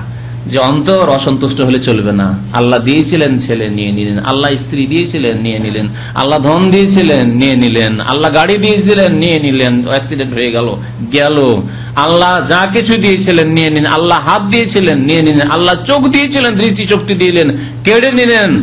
জি, তাহলে অসন্তুষ্টি প্রকাশ করতে হবে না, তা থেকে অন্তরকে কি করতে হবে, বাঁচিয়ে রাখতে হবে। ওয়া হাবসুল জাওয়ারিহ আন ইজহারিস সাখাতে, এবং অঙ্গ প্রত্যঙ্গকে, মাথা থেকে পা পর্যন্ত যত অঙ্গ প্রত্যঙ্গ আছে সবকিছু, হাত পা, হ্যাঁ, সবগুলিকে কি করতে হবে, অসন্তুষ্টি প্রকাশ থেকে। অসন্তুষ্টি প্রকাশ করে অঙ্গ প্রত্যঙ্গ, কেমন করে প্রকাশ করে পরে বলছি, আপনাদেরকে জিজ্ঞাসা করবো। মনে করেন সবাই যে কেমন করে অঙ্গ প্রত্যঙ্গ কেমন করে অসন্তুষ্টি প্রকাশ করে, জবান তো প্রকাশ করে আমার ভাগ্য খারাপ, হাই কি হলো, হাই কি হলো, বাপরে আর মারে, মা গো আর বাপ গো, এগুলি জবান দ্বারা তাহলে অসন্তুষ্টি প্রকাশ। আর অঙ্গ প্রত্যঙ্গ দিয়ে, হাত পা দিয়ে কেমন করে কি হয়, অসন্তুষ্টি প্রকাশ হয়, একটু পরে জিজ্ঞেস করবো, শুধু সবাই মনে করেন এখন কি বলবেন। 3 নম্বরে কি বলছেন, সবর ধৈর্যের সংজ্ঞায় যে অঙ্গ প্রত্যঙ্গকে অসন্তুষ্টি প্রকাশ থেকে থামিয়ে রাখা, বিরত রাখা। তাহলে অঙ্গ প্রত্যঙ্গকে অসন্তুষ্টি প্রকাশ থেকে বিরত রাখতে হবে। কেমন করে রাখবেন? কার জীবনে মুসিবত এসেছে বলুন তো, একজন কেউ যে ছেলে মারা গেছে বা মেয়ে মারা গেছে বা স্ত্রী মারা গেছে, এরকম কেউ আছেন এখানে? কেউ আছেন? মাশাআল্লাহ, মাশাআল্লাহ, কারো ছেলে মেয়ে মারা যায়নি, তো আল্লাহর খাস রহমত। হ্যাঁ, আছেন? আলহামদুলিল্লাহ, বলুন আলহামদুলিল্লাহ আলা কুল্লি হাল। আল্লাহুম্মা আজরনি ফি মুসিবাতি ওয়া আখলুফ লি খায়রাম মিনহা। বলেন তো, বলেন আপনি বলেন এখন তাহলে, বা অন্য কেউ বলবে যে অঙ্গ প্রত্যঙ্গ দ্বারা অসন্তুষ্টি প্রকাশ পায়, যা থেকে অঙ্গ প্রত্যঙ্গকে কি রাখতে হবে, বিরত রাখতে হবে। আমি অসন্তুষ্টি প্রকাশ করব না হাত দিয়ে, পা দিয়ে, চোখ দিয়ে, হ্যাঁ হ্যাঁ, কান দিয়ে, হ্যাঁ কি করা, মাথায়। হ্যাঁ মাশাআল্লাহ, একটি কথা বলতে পেরেছে। একটি হাদিস যদি মনে থাকে তো অনেকটা প্রশ্নের উত্তর এগিয়ে যাবে। প্রিয় নবী মুহাম্মদুর রাসূলুল্লাহ সাল্লাল্লাহু আলাইহি ওয়াসাল্লাম বলেছেন, লাইসা মিন্না, আমার উম্মতের ওই লোকেরা নয় যাদের উপর মুসিবত আসলে কি করে, মান শাক্কাল জয়ুবা, মান দারাবাল খুদুদা ওয়া শাক্কাল জয়ুবা। প্রথম হচ্ছে মান দারাবাল খুদুদা, যারা গাল চাপড়ায়, গন্ডদেশ চাপড়ায়, গালে মারে, বুকে মারে। দেখেছেন রাফেজিদেরকে 1400 বছর পরেও তারা বুক চাপড়াচ্ছে কেন? তারা যে চোর, চোরকে তো তার সাফাই প্রকাশ করতে হলে কেন খুন করেছে হোসেন রাদিয়াল্লাহু তাআলা ওই কুফাবাসীরাই, সুতরাং তাদেরকে তো সাফাই ঝাড়তে হবে কিয়ামত পর্যন্ত, যাতে করে কেউ না বলে যে এই খুনি, হ্যাঁ মাছি মারার মশলা জিজ্ঞেস করতে এসে আর তোমরাই তো খুন করেছো। আব্দুল্লাহ বিন ওমর রাদিয়াল্লাহু তাআলা বলেছেন তাদেরকে। অথচ নবী করিম সাল্লাল্লাহু আলাইহি ওয়াসাল্লাম বলেছেন 3 দিনের বেশি কারো শোক প্রকাশ করা, শোক করা যাবে না। আর ধৈর্য ধারণ, শোকের উপর তারপরে ধৈর্য ধারণ করতে হবে, ধৈর্য ধারণ করতে হবে অঙ্গ প্রত্যঙ্গ দিয়ে। তো অঙ্গ প্রত্যঙ্গ দিয়ে অধৈর্যতা প্রকাশ পায় কখন? যখন গাল চাপড়ায়, দারাবাল খুদুদ। জাহিলিয়াতের যুগে, ইসলাম আসার পূর্বে যখন কারো কেউ আপনজন মারা যেত তখন কি করত? নিজেরা তো গাল চাপড়াইতো, বুক চাপড়াইতো, বুকে মারতো, গালে মারতো, এই তো করতোই, কিন্তু হায়ার করে নিয়ে আসতো। হায়ার করা বুঝেন তো, প্লেয়ার হায়ার করে নিয়ে আসে না? কাবাডি খেলার জন্য নিজের এলাকায় খেলার ম্যাচে অংশ নিয়েছে, কিন্তু ভালো খেলাড়ি নেই, সেজন্য দূর দূরান্ত থেকে, বরং বিদেশ থেকেও খেলাড়ি হায়ার করে নিয়ে আসে। আমার এলাকায় একবার ছোটকালে, আমার ছোট মনে পড়েছে, কাবাডি খেলা ছিল, এই ফাইনালের বার ওই রাজশাহী থেকে হায়ার করে নিয়ে আসলো প্লেয়ার। আর হায়ার করে নিয়ে আসা প্লেয়ারও ছিল এরকম, শুধু আছাড় দেখে মনে হচ্ছে পায়ের কাছেই থেকে যায় যারা তাদের প্রতিপক্ষ যারা খেলা করে। তো এই যে হায়ার করা, জাহিলিয়াতের যুগে এরকম শোক মাতম করার জন্য, বুক চাপড়ার জন্য, আর গালে তামাচা মারার জন্য, চড় মারার জন্য কি করত? হায়ার করে নিয়ে আসত। এটি মজার কিস্সা শোনায়। নবী করিম সাল্লাল্লাহু আলাইহি ওয়াসাল্লামের দরবারে একজন মহিলা এসে কলেমা পড়ে মুসলমান হইলেন। তখন নবী করিম সাল্লাল্লাহু আলাইহি ওয়াসাল্লাম তার সাথে ঈমানের শপথ করলেন আর বললেন, দেখো ঈমানের যেগুলি আহকাম আরকান বিধিবিধান, তারপরে বললেন যে ওয়াদা করো যে আমি আর রোদন করব না। আর কি করব না? রোদন করব না, মানে বুক চাপড়াবো না, গাল চাপড়াবো না, চিৎকার করে চিল্লে কাঁদাকাটি করব না, কেউ মারা গেলে, কারো শোকে, এগুলি করব না। তখন তিনি বলছেন, ইয়া রাসূলুল্লাহ, শিরিক করব না, চুরি করব না, জেনা করব না, নামাজ পড়বো, সব তো ওয়াদা করে নিচ্ছি, কিন্তু রোদন করব না, এটা একবার পারমিশন দিতে হবে। একবার কি করতে হবে? একবারের মতো কমের পক্ষে আমাকে কি করতে হবে? অনুমতি দিতে হবে। কেন? ইয়া রাসূলুল্লাহ, আমার ছেলে বা মেয়ে মারা গেছিল, আমার আপনজন মারা গেছিল, তখন গ্রামের বেশ কিছু মহিলা তারা এসে তাদেরকে নিয়ে এসেছিলাম, ডেকে নিয়ে এসেছিলাম যে আমার ছেলে মারা গেছে, একটু ভালো করে কেঁদে দিতে হবে। জি, তো ওরা যে কেঁদে দিয়েছে, তো ওদের বাড়ি থেকে ওদের কেউ মরলে যে আমাকে কেঁদে দিতে হবে, ধার যে আছে আমার উপর, ধার শোধ করতে হবে, যে ধার শোধ করতে হবে। নবী করিম সাল্লাল্লাহু আলাইহি ওয়াসাল্লাম বললেন যে গুনার কাজে ধার শোধ করা যাবে না, গুনার কাজে ধার শোধ করা যাবে না। উদাহরণস্বরূপ, মদ খাওয়া কোন বদ অভ্যাস ছিল কোন মুসলমানের, একদিন বাড়িতে মদ ছিল না, সিগারেট তো ধার অনেকে নেই, নেই কিনা?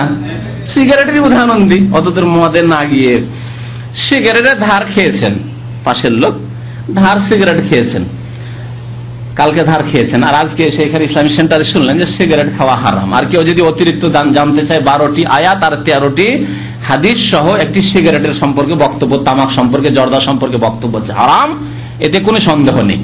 তো শুনলেন, আর অনেকে আলহামদুলিল্লাহ এরকম তোবা করেন, কারণ আমাদের বেশ কিছু ভাইরা বলেছে যেদিন এই সিগারেটের বক্তব্য করি সেই দিন তার কয়েক প্যাকেট করে দিনে সিগারেট খাওয়া অভ্যাস ছিল, তারা এখনো দাম্মামা আছে।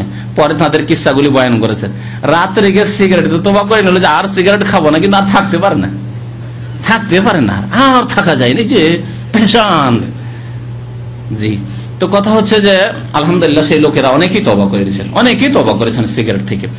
তো আজকে আলহামদুলিল্লাহ সিগারেট হারাম এই কথা শুনলেন, কিন্তু একটা ধার খেয়ে এসছেন, যে ধার খেয়ে এসছেন, যে কালকে ধার খেয়েছিলেন সিগারেট, রাত্রে সিগারেট ছিল না আপনার বিছানায় বাসায়, এখন কি করবেন? ধার শোধ করতে হবে। আজকে গিয়ে বাকালে গিয়ে সিগারেট কিনবেন, কেনার পর কালকে যে তোমার ধার খেয়েছিলাম, না আমি তো সিগারেট খাবো না, কিন্তু তোমার ধার শোধ করার জন্য সিগারেটের প্যাকেটটা কিনলাম, চলবে? চলবে না। নবী করিম সাল্লাল্লাহু আলাইহি ওয়াসাল্লাম বলেন, না, এইসব গুনার কাজে কোন রকমের এইসব সাহায্য সহযোগিতা চলবে না, চলবে না। তো এইরকম ভাড়াইটা লোক, নারী পুরুষ, বিশেষ করে মহিলারা ভাড়াইটা হয়ে রোদন করার জন্য, বুক চাপড়াবার জন্য, গালে থাবা মারার জন্য আর শোক প্রকাশের জন্য জাহিলিয়াতের যুগে আসতো। মুসলমান হওয়ার পরে এরকম বদ অভ্যাস থেকে যেতে পারে। যেমন ভারত উপমহাদেশে হিন্দু থেকে অনেকেই মুসলমান হয়েছেন। আমরা অধিকাংশ মানুষই আমরা হিন্দু থেকে মুসলমান হয়েছি। এতে অস্পষ্টতার কিছু নেই যে আমাদের পূর্বপুরুষ কোন এককালে 500 বছর, 700 বছর, 1000 বছরই হোক না কেন, 200 বছর, 300 বছর, বিভিন্ন রকম রয়েছে, বিভিন্ন গোত্রের, বিভিন্ন জাতির, বিভিন্ন এলাকার লোকের এককালে পূর্বপুরুষ হিন্দু ছিল, মুসলমান হয়েছে। মুসলমান হওয়ার পরে অনেক হিন্দুয়ানি চাল চলন, কুপ্রথা এখনো মুসলিমদের সমাজে বিদ্যমান, মুসলিম পরিবারে বিদ্যমান। বৃহস্পতিবারে ভিক্ষা দিবে না, রাতের অন্ধকারে ধার দেবে না, আছে না নেই অনেক জায়গায়। তারপরে যৌতুক নেওয়া, পণ নেওয়া বিবাহ শাদীতে, তারপরে দুর্গা পূজা ছেড়ে দিয়ে দরগা পূজা, এসব পূজা। দুর্গার পূজা তো ছেড়ে দিল, দশরা পূজা ছাড়লো, কিন্তু দরগা শরীফের পূজা ছাড়লো না, ওইদিকে গিয়ে একটু চেঞ্জ করে দিল।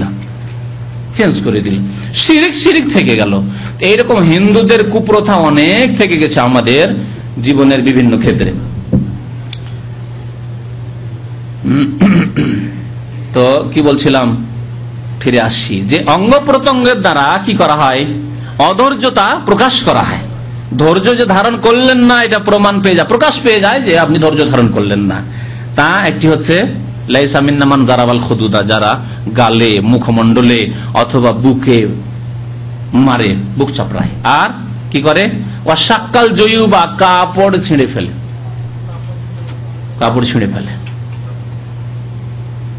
মাথা ঠাঠায়। দেখেছেন মহিলাদেরকে মাথা ঠাটাইতে?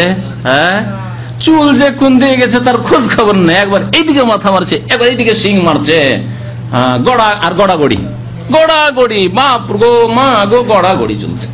এগুলি কি অঙ্গ প্রত্যঙ্গের দ্বারা প্রকাশ পেল না, যে ধৈর্য ধারণ করলো না? এই মহিলা তার ছেলে মারায়, মেয়ে মারায়, স্বামী মারায়, ইত্যাদি ইত্যাদি, বাবা মারায়, বাবার ইন্তেকালে, মায়ের ইন্তেকালে, ধৈর্য ধারণ করলো না, অঙ্গ প্রত্যঙ্গের দ্বারা প্রকাশ পেল। জি, তাহলে ধৈর্য ধারণ কিসের নাম? অঙ্গ প্রত্যঙ্গকে কি কন্ট্রোল রাখতে হবে, থেমে রাখতে হবে। কি থেকে? অসন্তুষ্টি প্রকাশ থেকে। অসন্তুষ্টি প্রকাশ হয় এসব জাহেলিয়াতের আচরণ, বদ আচরণ দিয়ে। আর কি? দাওয়াল জাহেলিয়া। নবী সাল্লাল্লাহু আলাইহি ওয়াসাল্লাম, আমার উম্মতের ওই লোকেরা নয়, ওই নারী পুরুষ নয়, যারা জাহেলিয়াতের ডাক ডাকে, মুসিবতের সময় জাহেলিয়াতের ডাক ডাকে। মানে জাহেলি যুগে আমার হায় রে, আমার পাহাড় ছিল রে, আমার সোনা ছিল রে, আমার লক্ষ্মী ছিল রে, হায় আমার লক্ষ্মী চলে গেল বাড়ি থেকে, এগুলো হচ্ছে জাহিলিয়াতের ডাক।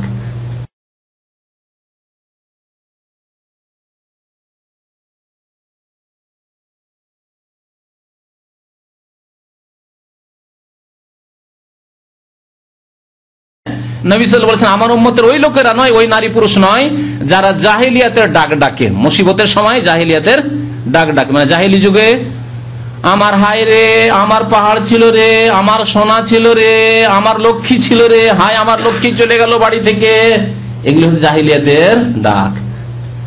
হায় আমার লক্ষ্মী বাড়ি থেকে বেরিয়ে গেল। যখন কাঁদে তখন ওই দৃশ্য দেখেন, নিষেধ করবেন, কিন্তু নিজের পরিবারে কখনো হতে দেবেন না। জি, সরিয়ে দিবেন সেখান থেকে, সরিয়ে দিবেন, দরজা বন্ধ করে দিবেন। সেখানে যেখানে এরকম চাচাচাচি করবে তাদের সরিয়ে দিয়ে দরজা বন্ধ করে দিবেন, তাদেরকে সেখানে সুযোগ দিবেন না। আর কি, গ্রামের নারী পুরুষ এসে আরো শোক বাড়িয়ে দেয়, আরো শোক বাড়ায়। হায় হায়, তোমার একটি ছেলে, তাও তোমার কোল থেকে চলে গেল, আর কি আর থামতে পারে? গ্রামের মহিলারা এসে আরো শোক বাড়িয়ে দিচ্ছে। স্বামী যখন বিদেশ আসে তখন ও গ্রামের মহিলাদেরকে আসতে দিতে নেই। বিয়ে শাদী করে যখন বিদেশ আসবেন, ও গ্রামের মহিলাদেরকে বেশি ভিড় ভাড় করতে দেবেন না। হাই, কি করে 2 বছর থাকবে, নতুন মানুষ, কুমারী মানুষ, আর বিয়ে শাদী করে চলে যাচ্ছে 2 বছরের জন্য। আমি হলে 1 মাসও থাকতে পারতাম না, আর ওই সময় কি আর থামতে পারে? আরো শোক বাড়িয়ে দিল। খবরদার, এরকম সুযোগ দিতে হবে না। গ্রামের মহিলারা এইসব ভাড়াইটা মহিলা ভাড়া করে না করে এমনি চলে আসে, ফ্রির ভাড়া, তারা ফ্রি হেল্প করার জন্য চলে আসে, শোক আরো বাড়াবার জন্য আরো শোক বাড়িয়ে দেয়, ধৈর্য ধারণ করাবে কি। আমি শুনেছি, আমি নিজের কানে শুনেছি। আমি যখন ছাত্র জীবনে পড়াশোনা করার জন্য আসতাম, তখন গ্রামের কিছু মহিলারা আসতো, এইরকম আমাদের গ্রামের কেউ এরকম বিদেশে নেই, এত বড় বিদেশ, 7 সমুদ্র 13 নদী পার, আর বউ বেটি ছেড়ে সব ছেড়ে চলে যাবে, মা বাপ ছেড়ে কেমন করে থাকবে। অথচ 9 মাস পর পর আমাদের ইউনিভার্সিটির ছুটি হতো, আর 9 মাস পরে দেশে চলে যেতাম। তারপরে গ্রামের মহিলাদের এইরকম মন্তব্য, সেই সময় কি করে একটি মহিলা কি করে আর বরদাস্ত করতে পারে? তা তো শোক আরো বাড়িয়ে দিবে। তাহলে এদেরকে সরাইতে হবে, যাও এখানে তোমাদের থাকতে হবে না, যাও তুমি যাও।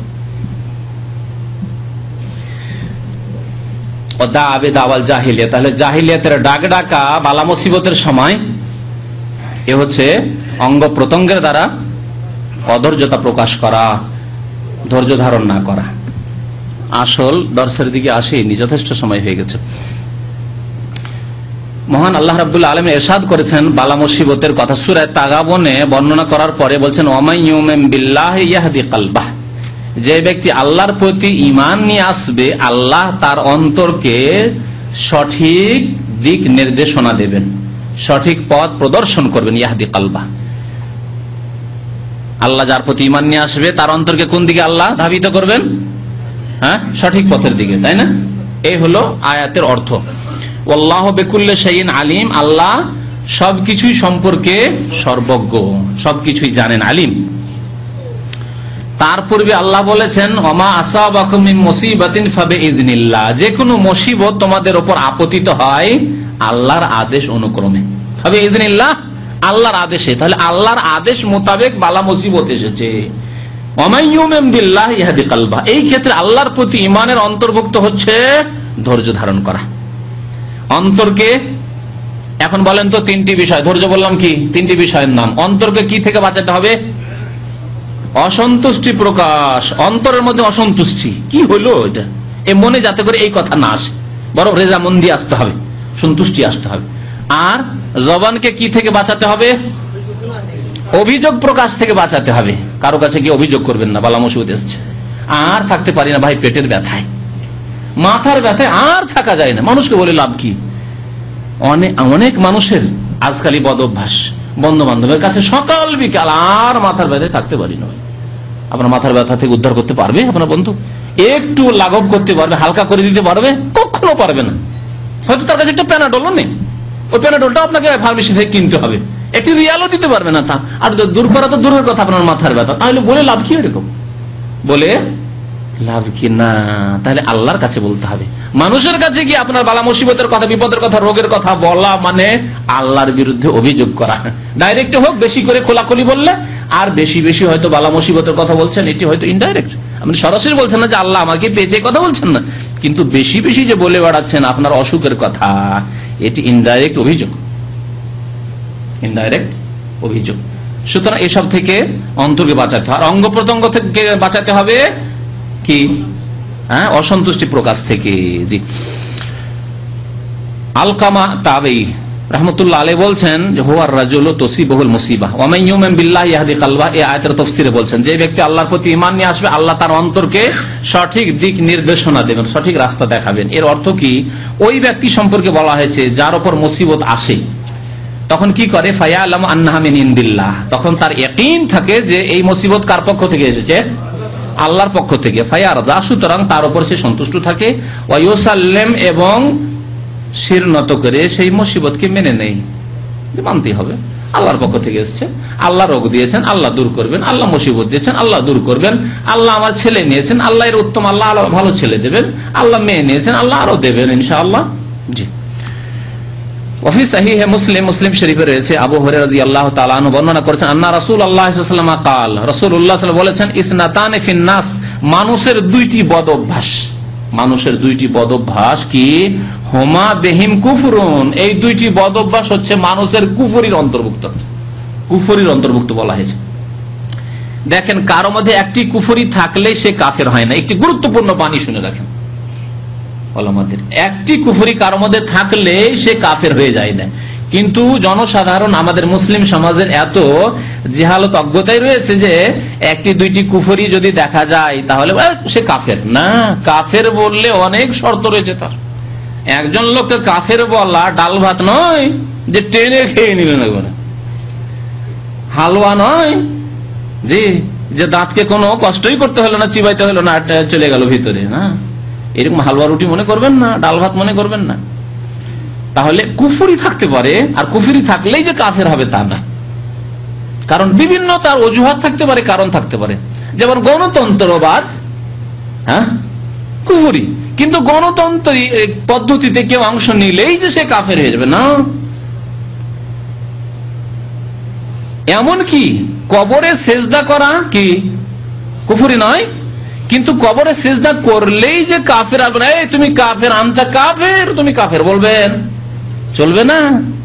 এটি ভালো আলেমদের জন্য ছেড়ে দিতে হবে। বরং একজন আলেম নয়, আলেমদের, দক্ষ আলেমদের, গোটা দেশের দক্ষ আলেমদের একটি কমিটির উপর ছাড়তে হবে যে সে কাফের হয়েছে না হয়নি। এই যে মানসুর হেল্লাজ কাফের, মোরতাদ যখন কাফের হয়েছিল, আনাল হক, আমি খোদা, আমি খোদা বলে, তখন একজন দুইজনের ফতোয়ায় তাকে হত্যা করা হয়নি। গোটা দেশ, গোটা ইরাকের আলেম ওলামারা সবাই একমত হয়ে ফতোয়া দিয়েছিলেন যে সে যে কথা বলেছে সেটি কুফরি এবং সে কাফের হয়ে গেছে, এবং সে তা থেকে প্রত্যাবর্তন করছে না, আনাল হক বলেই যাচ্ছে। সুতরাং সে ওয়াজিবুল কাতাল, তার হত্যা করা ফরজ। শেষখানে ইমাম গাজ্জালী রহমতুল্লাহ আলাইহি সেই যুগে সবচেয়ে বড় আলেম ছিলেন বাগদাদের, যখন তার ফতোয়া হয়ে গেল তখন তাকে হত্যা করা হলো। হাকিম, রাষ্ট্রনেতা, তখন তাকে হত্যা করলো। জি, তাহলে বোঝা গেল যে একটি দুটি কুফরি, এমনকি এত বড় কুফরির কথা বললাম যে কবরে সিজদা করছে একটি লোক, সে বলে তাকে কাফের বলবে নির্দিষ্ট করে না। একটা হচ্ছে নির্দিষ্ট কাফের বলা, একটা অনির্দিষ্ট কাফের, দুটিতে পার্থক্য আছে। বিষয়বস্তু সেদিকে বাড়াচ্ছে না, কিন্তু এই কথাটি কমপক্ষে শুনে রাখুন। যেমন এইরকম যদি কেউ বলে যে যেই ব্যক্তি আল্লাহ ছাড়া অন্যকে সিজদা করবে সে কাফের, তাহলে ঠিক। ব্যাপক হারে একটি কথা বল, নির্দিষ্ট করে কোনো এক ব্যক্তিকে বললেন না। যেই ব্যক্তি আল্লাহ ছাড়া অন্যকে সিজদা করবে সে কাফের বা সে মুশরিক, সে শিরিক করলো, সুতরাং মুশরিক। কিন্তু হে আব্দুল্লাহ, হে মোহাম্মদ, হে মাহমুদ, তুমি সিজদা করলে মাজারে, সুতরাং তুমি কাফের, এই কথা বলা যাবে না। পার্থক্য কেন বলা যাবে না? বহু কারণ রয়েছে। সে জানে না যে এর নাম শিরিক, সে জানে না, তার কাছে এই দাওয়াত পৌঁছেনি। এমন এলাকায় থাকে শুধু মাজার পূজার নামই ধর্মকর্ম, জানে না, নামাজ রোজা কিছু শিখেনি। মাজার পূজায় ধর্ম ইসলাম এটি জেনেছে, বাস এতটুকু জেনেছে। কলেমা পড়েছে এক বেরেলবি রিজবির হাতে, কবর পূজারীর হাতে, তাহলে কি শিখবে তার কাছ থেকে? একজন হিন্দু যদি কলেমা পড়ে ওই বেরেলিতে গিয়ে আহমদ রেজা খানের শিষ্যর কাছে, তাহলে কবর পূজার নামই যে ধর্ম ইসলাম, এছাড়া আর শিখবে কি? সে আর কিছুই জানে না।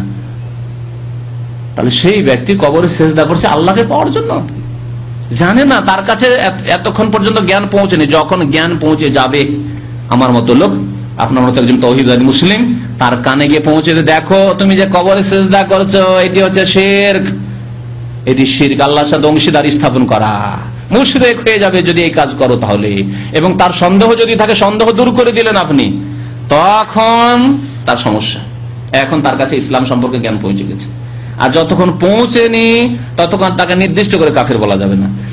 কারণ আমাদের অনেক ভাইরা আছেন এই কুফরি ফতুয়া লাগাতে খুব জোর, গণতন্ত্রের পদ্ধতিতে সে পার্টি করে, ভোট দেয়, সেজন্য কাফের না। তবে যারা কুফরি মতবাদে বিশ্বাসী তারা কাফের, ব্যাপক অর্থে বলবো। কিন্তু অমুক ব্যক্তি ওই কাজ করে সেজন্য কাফের না। তার সন্দেহ ঢুকিয়ে দিয়েছে যে তাদের বিদাতি মোল্লারা যে ইসলামের সূরা আছে, আর সূরাই হচ্ছে গণতন্ত্র। যে সন্দেহ ঢুকে আছে, এই সন্দেহ দূর করাইতে হবে যে সূরা আলাদা জিনিস আর গণতন্ত্র আলাদা জিনিস। সূরাতে কোনো কাফের আসতে পারে না, সূরাতে কোনো বেনামাজি আসতে পারে না।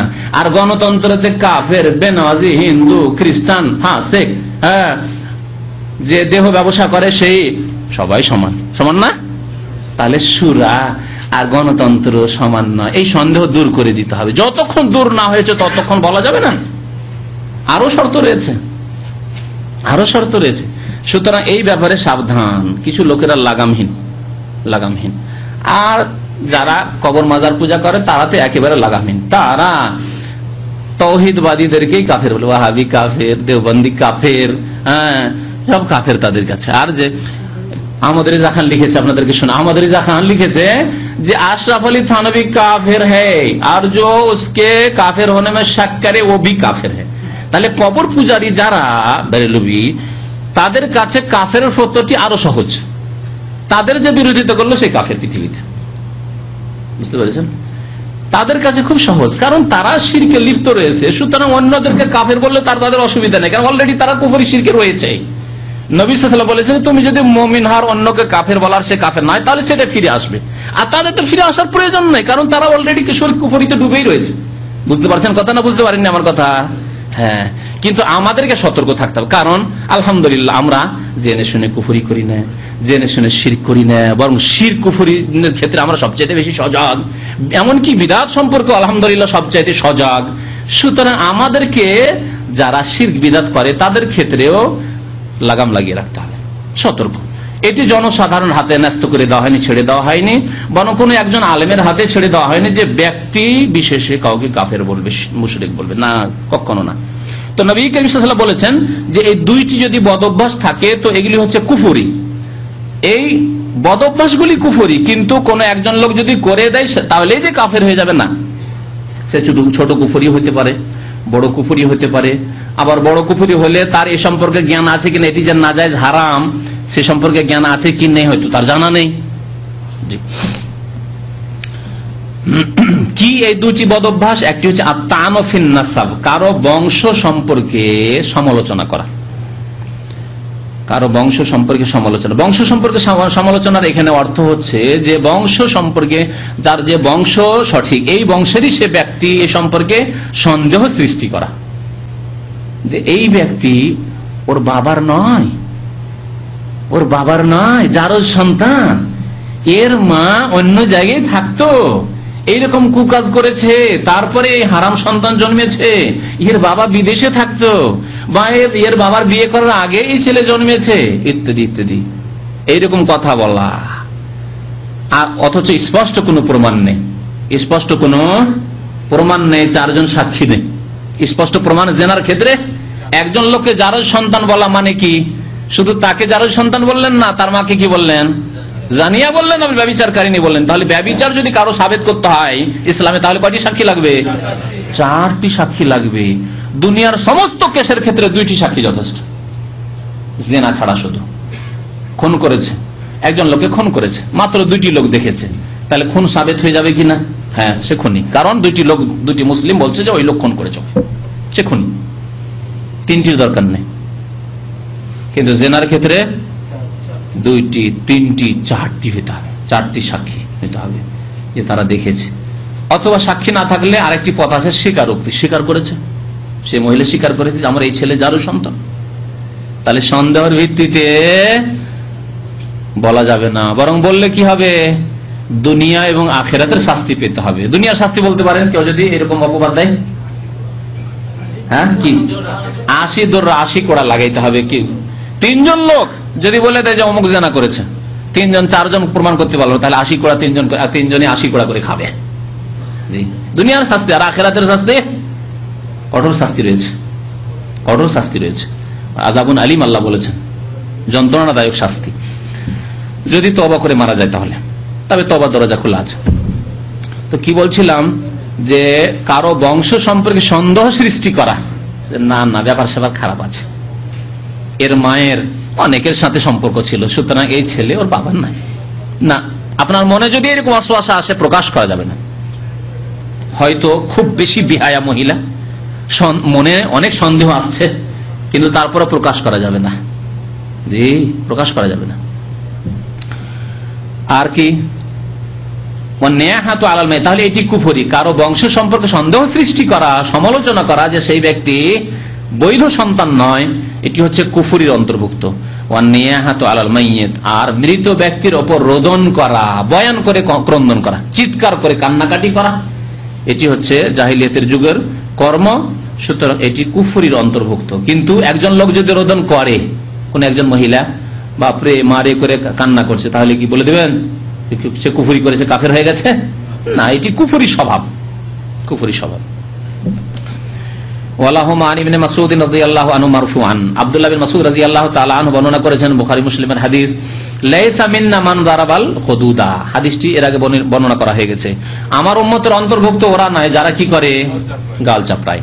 ওয়াশাক্কাল জয়ুবা, আর কাপড় ফাড়ে, গেরেবান বলা হয়, জয়ুব বলা হয় এই যে খোলা জায়গায় বোতাম যে খোলেন, এই জায়গায় জয়ুব বলা হয়, এটাকে ফাড়ে জয়ব। ওয়াদাবে দাওয়াল জাহিলিয়া, এবং জাহিলিয়াতের যুগের ডাক ডাকে। জাহিলি যুগে কাফের মুশরিকরা যেভাবে কান্নাকাটি করে ওই রকম কান্নাকাটি করে। এখন পাশাপাশি হিন্দুদের আশেপাশে বাস করেন, হিন্দুদের ঘরে মরা মরলে যেমন কান্নাকাটি করে, যেমন অনুষ্ঠান করে, সেই রকম যদি মুসলিমরা করে তাহলে এটি দাওয়াল জাহিলিয়া। হিন্দুদের মরা মরলে তারা মিষ্টি রসগোল্লা খাবে, তারপরে তাদের শ্মশান ঘাটিতে নিয়ে যাবে তাদের মৃতদেহকে। ওই রকম যদি মুসলমানরা করে যে আমাদের খাবার দাবার হবে, তারপরে আমরা জানাজা পড়তে যাব, তাহলে এটি হচ্ছে এর অন্তর্ভুক্ত। আমার উম্মতের অন্তর্ভুক্ত ওরা নয়। বহু এলাকায় মুসলিম দেশে রয়েছে, ভারত, বাংলাদেশ, পাকিস্তান। আমাদের কিছু পাকিস্তানি ভাইরা এককালে আমাকে বলেছিলেন যে পাকিস্তানের বেশ কিছু এলাকা আছে, বিস্তর এলাকা, এত শিরক বিদআত, সব জায়গায় শিরক বিদআত, ভারত, পাকিস্তান, বাংলাদেশে শিরক বিদআত ছড়িয়ে রয়েছে। কি বিদআত? যে কোন মরা মরলে যতই গরিব হোক না কেন খাবার দাবার দিতে হবে, আর গ্রামের লোক রান্না বান্না করবে। বাড়ির লোকে তো শোকে ভেঙে পড়েছে, তারা তো রান্না করে দিতে পারবে না। গোটা গ্রামের লোক, যেমন বিয়ের ভোজ হয় ওই রকম, তোমরা তাদের দেশে তো ভাত খাই না, বলছে আটা দিয়ে দাও আর গোস্ত দিয়ে দাও, টাকা দিয়ে তো আমরা গোস্ত কিনে নিয়ে আসছি, আটা, আর গ্রামের লোক রুটি পাকাচ্ছে আর গোস্ত রান্না হচ্ছে, ডেক ভর্তি খাচ্ছে, খাওয়া দাওয়া করে পেট ভর্তি করে হারাম খেয়ে তারপরে জানাজা পড়তে যাবে। সবকিছু, আর একটি গরু নয়, গোটা গ্রামের পাইকারি ভোজ, আম ভোজ যেটি বলা হয়, আম দাওয়াত। তো এগুলি হিন্দুদের কুপ্রথা যা এসেছে, সেই জন্য নবী কারীম সাল্লাল্লাহু আলাইহি ওয়াসাল্লাম বলেছেন আমার উম্মতের অন্তর্ভুক্ত ওই সব লোকেরা নয়। তাহলে কাবিরা গুনাহ, কাবিরা গুনাহ কিনা? কাবিরা গুনাহ না হলে নবী সাল্লাল্লাহু আলাইহি ওয়াসাল্লাম বলতেন না যে আমার উম্মতের অন্তর্ভুক্ত নয়। এই কাজগুলি করা কাবিরা গুনাহ। ওয়ান আনাস রাদিয়াল্লাহু তাআলা আনহু বর্ণনা করেছেন, আন্না রাসূলুল্লাহ সাল্লাল্লাহু আলাইহি ওয়াসাল্লাম বলেছেন, ইযা আরাদাল্লাহু বিআবদিহিল খায়রা, আল্লাহ যখন কোন বান্দার সাথে কল্যাণের ইচ্ছা করেন, ভালো, আপনার ভালো ইচ্ছা করেন, তখন কি করেন? আজ্জাল আলাহুল উকুবাতা ফিদ দুনিয়া, দুনিয়াতে তাকে তাড়াতাড়ি শাস্তি দিয়ে দেন। কালকে একটা ভুল করলেন, আজকে একটু আঘাত লেগে গেল, শাস্তি দিয়ে দিলেন। অ্যাক্সিডেন্ট হয়ে গেল, অসুখ হয়ে গেল, জ্বর হয়ে গেল। এই জন্য সালাফে সালেহিনেরা জ্বর হওয়াকে ভালোবাসতেন, আর কাউকে জ্বর না হলে তাকে সন্দেহের দৃষ্টিতে দেখতেন, কি ব্যাপার, বরং নিজেকে সন্দেহের দৃষ্টিতে দেখতেন যে আমার দীর্ঘদিন হয়ে গেল জ্বর কেন হচ্ছে না, আমি কি গুনাহগার, বেশি পাপিষ্ঠ, আল্লাহকে আমার পাপগুলোকে একত্রিত করে আখিরাতে শাস্তি দিতে চান? জি, নিজেকে কি করতেন? সন্দেহ করতেন যে কি ব্যাপার, জ্বর হচ্ছে না, সর্দি কাশি লাগছে না, তাহলে জ্বর সর্দি কাশি হওয়া, এগুলি হওয়া নেক লোকের লক্ষণ, সৎ লোকের লক্ষণ। সালাফে সালেহ সাহাবায়ে কেরাম তাবেঈনদের এইরকম আকীদা বিশ্বাস ছিল যে মাঝে মাঝে জ্বর হওয়া, মাঝে মাঝে সর্দি কাশি হওয়া, এগুলি হচ্ছে নেক লোকের পরিচয়, সৎ লোকের পরিচয়, যে অল্প কিছু গুনাহ খাতা যা হচ্ছে সেগুলি ভ্যানিশ হয়ে যাচ্ছে, সাফ সুতরা হয়ে যাচ্ছে। আল্লাহ যার সাথে মঙ্গলের ইচ্ছা করেন তাকে দুনিয়াতেই তাড়াতাড়ি শাস্তি দিয়ে দেন। ওয়াইদা আরাদা বিআবদিহি শাররা, আল্লাহ যদি কারো অমঙ্গলের ইচ্ছা করেন যে বেশি করে শাস্তি দেওয়া হবে, তাহলে কি করেন? আমসাকা আনহু বিযামবিহি, তার গুনাহগুলিকে আল্লাহ ধরে রাখেন। আমসাকা বিযামবিহি, গুনাহগুলিকে ধরে রাখেন, আমলনামা লিখে রাখো, ফেরেশতা লিখে রাখো, এখন কোনো শাস্তি দিতে হবে না। করতে দাও, একে হারাম খেতে দাও, একে ফিল্ম দেখতে দাও, একে গুনাহ করতে দাও, একে মদ খেতে দাও, একে জিনা করতে দাও, একে নামাজ ছেড়ে থাকতে দাও, কতদিন থাকছে, হাত্তা ইউআফিয়া বিহি ইয়াউমাল কিয়ামা। কখনো আল্লাহ একসাথে দুনিয়ায় শাস্তি দেন, আবার দুনিয়াতে দেন না। কি করেন? কিয়ামতের দিনে পুরোপুরি তাকে আল্লাহ শাস্তি দিতে চান, ইউআফিয়া বিহি ইয়াউমাল কিয়ামা। তাহলে যারা বদনসিব তাদেরকে দুনিয়ায় শাস্তি আল্লাহ দেন না, আর যারা ভাগ্যবান খুশনসিব তাদেরকে দুনিয়াতে আল্লাহ রাব্বুল আলামিন হালকা শাস্তি দিয়ে সংশোধন করে দেন। ওয়ালা নুযিকান্নাহুম মিনাল আযাবিল আদনা দুনাল আযাবিল আকবার লাআল্লাহুম ইয়ারজিউন। সূরা সাজদায় মহান আল্লাহ ইরশাদ করেছেন যে আমি দুনিয়াতে কতক লোককে ছোট ছোট শাস্তি দিয়ে থাকি। আল আযাবুল আদনা মানে ছোট ছোট শাস্তি, দুনাল আযাবিল আকবার বড় আযাব দেব না। কেন? কারণ উদ্দেশ্য আল্লাহ বয়ান করেছেন লাআল্লাহুম ইয়ারজিউন, যাতে করে সংশোধনের জীবন তৈরি করে, সংশোধন করে ফিরে আসে, নামাজের দিকে ফিরে আসে, ধার্মিকতার দিকে ফিরে আসে, পাপ থেকে ফিরে আসে, শিরক বিদআত করছিল ফিরে আসে আল্লাহ ইয়ারজু। আরো নবী কারীম সাল্লাল্লাহু আলাইহি ওয়াসাল্লাম বলেছেন, যত সৎ লোক হবে তত বেশি আল্লাহ পরীক্ষা নিরীক্ষা করেন, সৎ লোকদেরকে বেশি পরীক্ষা করেন। ইন্না ইজামাল জাযায়ে মা ইজামিল বালায়ে, বড় বদলা বড় প্রতিদান কখন আল্লাহ দেবেন? যখন বড় পরীক্ষা করবেন, বড় বালা মুসিবত আসবে। তাহলে যার বালা মুসিবত বড় তার প্রতিদানও বড়, বকশিসও বড়, তাকে আল্লাহ বকশিসও বড় দেবেন। ইব্রাহিম আলাইহিস সালামকে খুব বেশি পরীক্ষা করেছেন আল্লাহ, ইব্রাহিম আলাইহিস সালামকে খলিলুল্লাহ করে দিয়েছেন। আর নবী কারীম সাল্লাল্লাহু আলাইহি ওয়াসাল্লামের জীবনে এমন কোন পরীক্ষা হয়নি, যেসব পরীক্ষা মানুষের পরীক্ষা, এমন কোন পরীক্ষা হয় না যেই পরীক্ষা নবী কারীম সাল্লাল্লাহু আলাইহি ওয়াসাল্লামের হয়নি। বরং আপনার জীবনে কি রকমের পরীক্ষা হয়েছে? মারার ষড়যন্ত্র হয়েছে, যে আপনার বাড়ি ঘিরে বসে আছে মারার জন্য, যে সকালে ভোর রাত্রে মারবো কেউ, মারার জন্য লোক ঢুকেছে আপনার বাড়িতে, গলায় গামছা দিয়েছে কেউ, দাঁত ভেঙেছে কেউ, হ্যাঁ, মাথা ফাটিয়েছে কেউ, হ্যাঁ, দেশ থেকে তাড়িয়েছে কেউ, দেশ থেকে বাংলাদেশ থেকে ন্যাশনালিটি কেটে দিল, তাড়িয়ে দিল, এরকম করেছে? করেনি। নবী করিম সাল্লাল্লাহু আলাইহি ওয়াসাল্লামের সাথে এই সবগুলি হয়েছে না হয়নি? যা বললাম আপনার হয়নি, আমার হয়নি, কারণ ওই মর্তবায় পৌঁছাতে অনেক তফাৎ। সাহাবায়ে কেরামদের কথা, নবীর কথা ছাড়েন, নবীর মর্তবার কথা ছাড়েন, তবে নবীকেই অনুসরণ করতে হবে, তবে মনে রাখবেন নবীকেই অনুসরণ করতে হবে। যত আল্লাহ আল্লাহ হবেন তত বেশি পরীক্ষা বেড়ে যাবে, তত বেশি পরীক্ষা বেড়ে যাবে, এবং ওর জন্য প্রস্তুত থাকতে হবে। ওয়াইনাল্লাহ তাআলা ইযা আহাব্বা কওমান ইবতালাহুম, আর যখন আল্লাহ কোন জাতিকে ভালোবাসেন, কোন ব্যক্তিকে ভালোবাসেন, তখন তাদেরকে পরীক্ষা করেন, বালা মুসিবত দিয়ে পরীক্ষা। ইবতালাহুম মানে বালা মুসিবত দিয়ে পরীক্ষা করেন। ফামান রাদিয়া, সুতরাং যে ব্যক্তি এর উপর সন্তুষ্ট থাকলো, ফালাহুর রিজা, আল্লাহ তার উপর সন্তুষ্ট। ওমান সাখিতা, আর যে নারাজ হয়ে গেল, কেন এরকম হইল, যখন তখন কেনে জ্বর, পেটে কেন ব্যথা, আমার এরকম সবসময় কেন মাথা ব্যথা হয়, যে অসন্তুষ্টি প্রকাশ করলো বালা মুসিবতের উপর, ফালাহু সাখাতু, তো আল্লাহর পক্ষ থেকেও তার জন্য অসন্তুষ্টি। হাসান হতে ইমাম তিরমিজি রাহমাতুল্লাহ আলাইহি হাদিসটিকে হাসান বলেছেন। আল্লাহ রাব্বুল আলামিন আমাদেরকে নেক আমলের জন্য তৌফিক দান করেন। আল্লাহ যেন আমাদেরকে সার্বিক ক্ষেত্রে ধৈর্য ধারণ করার, সবর করার তৌফিক দান করেন। আল্লাহ আমাদের ঈমানকে পূর্ণ করার জন্য তৌফিক দান করেন, আমিন। সময় কত? 10 মিনিট। কেন সময় পাওয়া যায় না, আবার রাত্রেও সময় পাওয়া যায় না। একটা হাদিস পড়েন।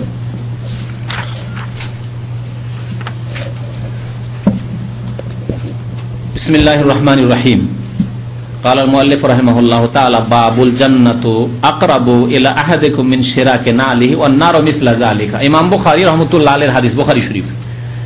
তিনি বলছেন যে জান্নাত মানুষের জুতার ফিতা বা স্যান্ডেলের বাধা বা ফিতা, এই স্যান্ডেলের ফিতার চাইতেও জান্নাত কাছে, এই একটি কথা। আর ওয়ান্নারু মিসলা যালিক, আর জাহান্নামও এইরকমই, জাহান্নামও অনুরূপ, অর্থাৎ জাহান্নামও অত্যন্ত নিকটে আপনার, আর জান্নাতও অত্যন্ত নিকটে।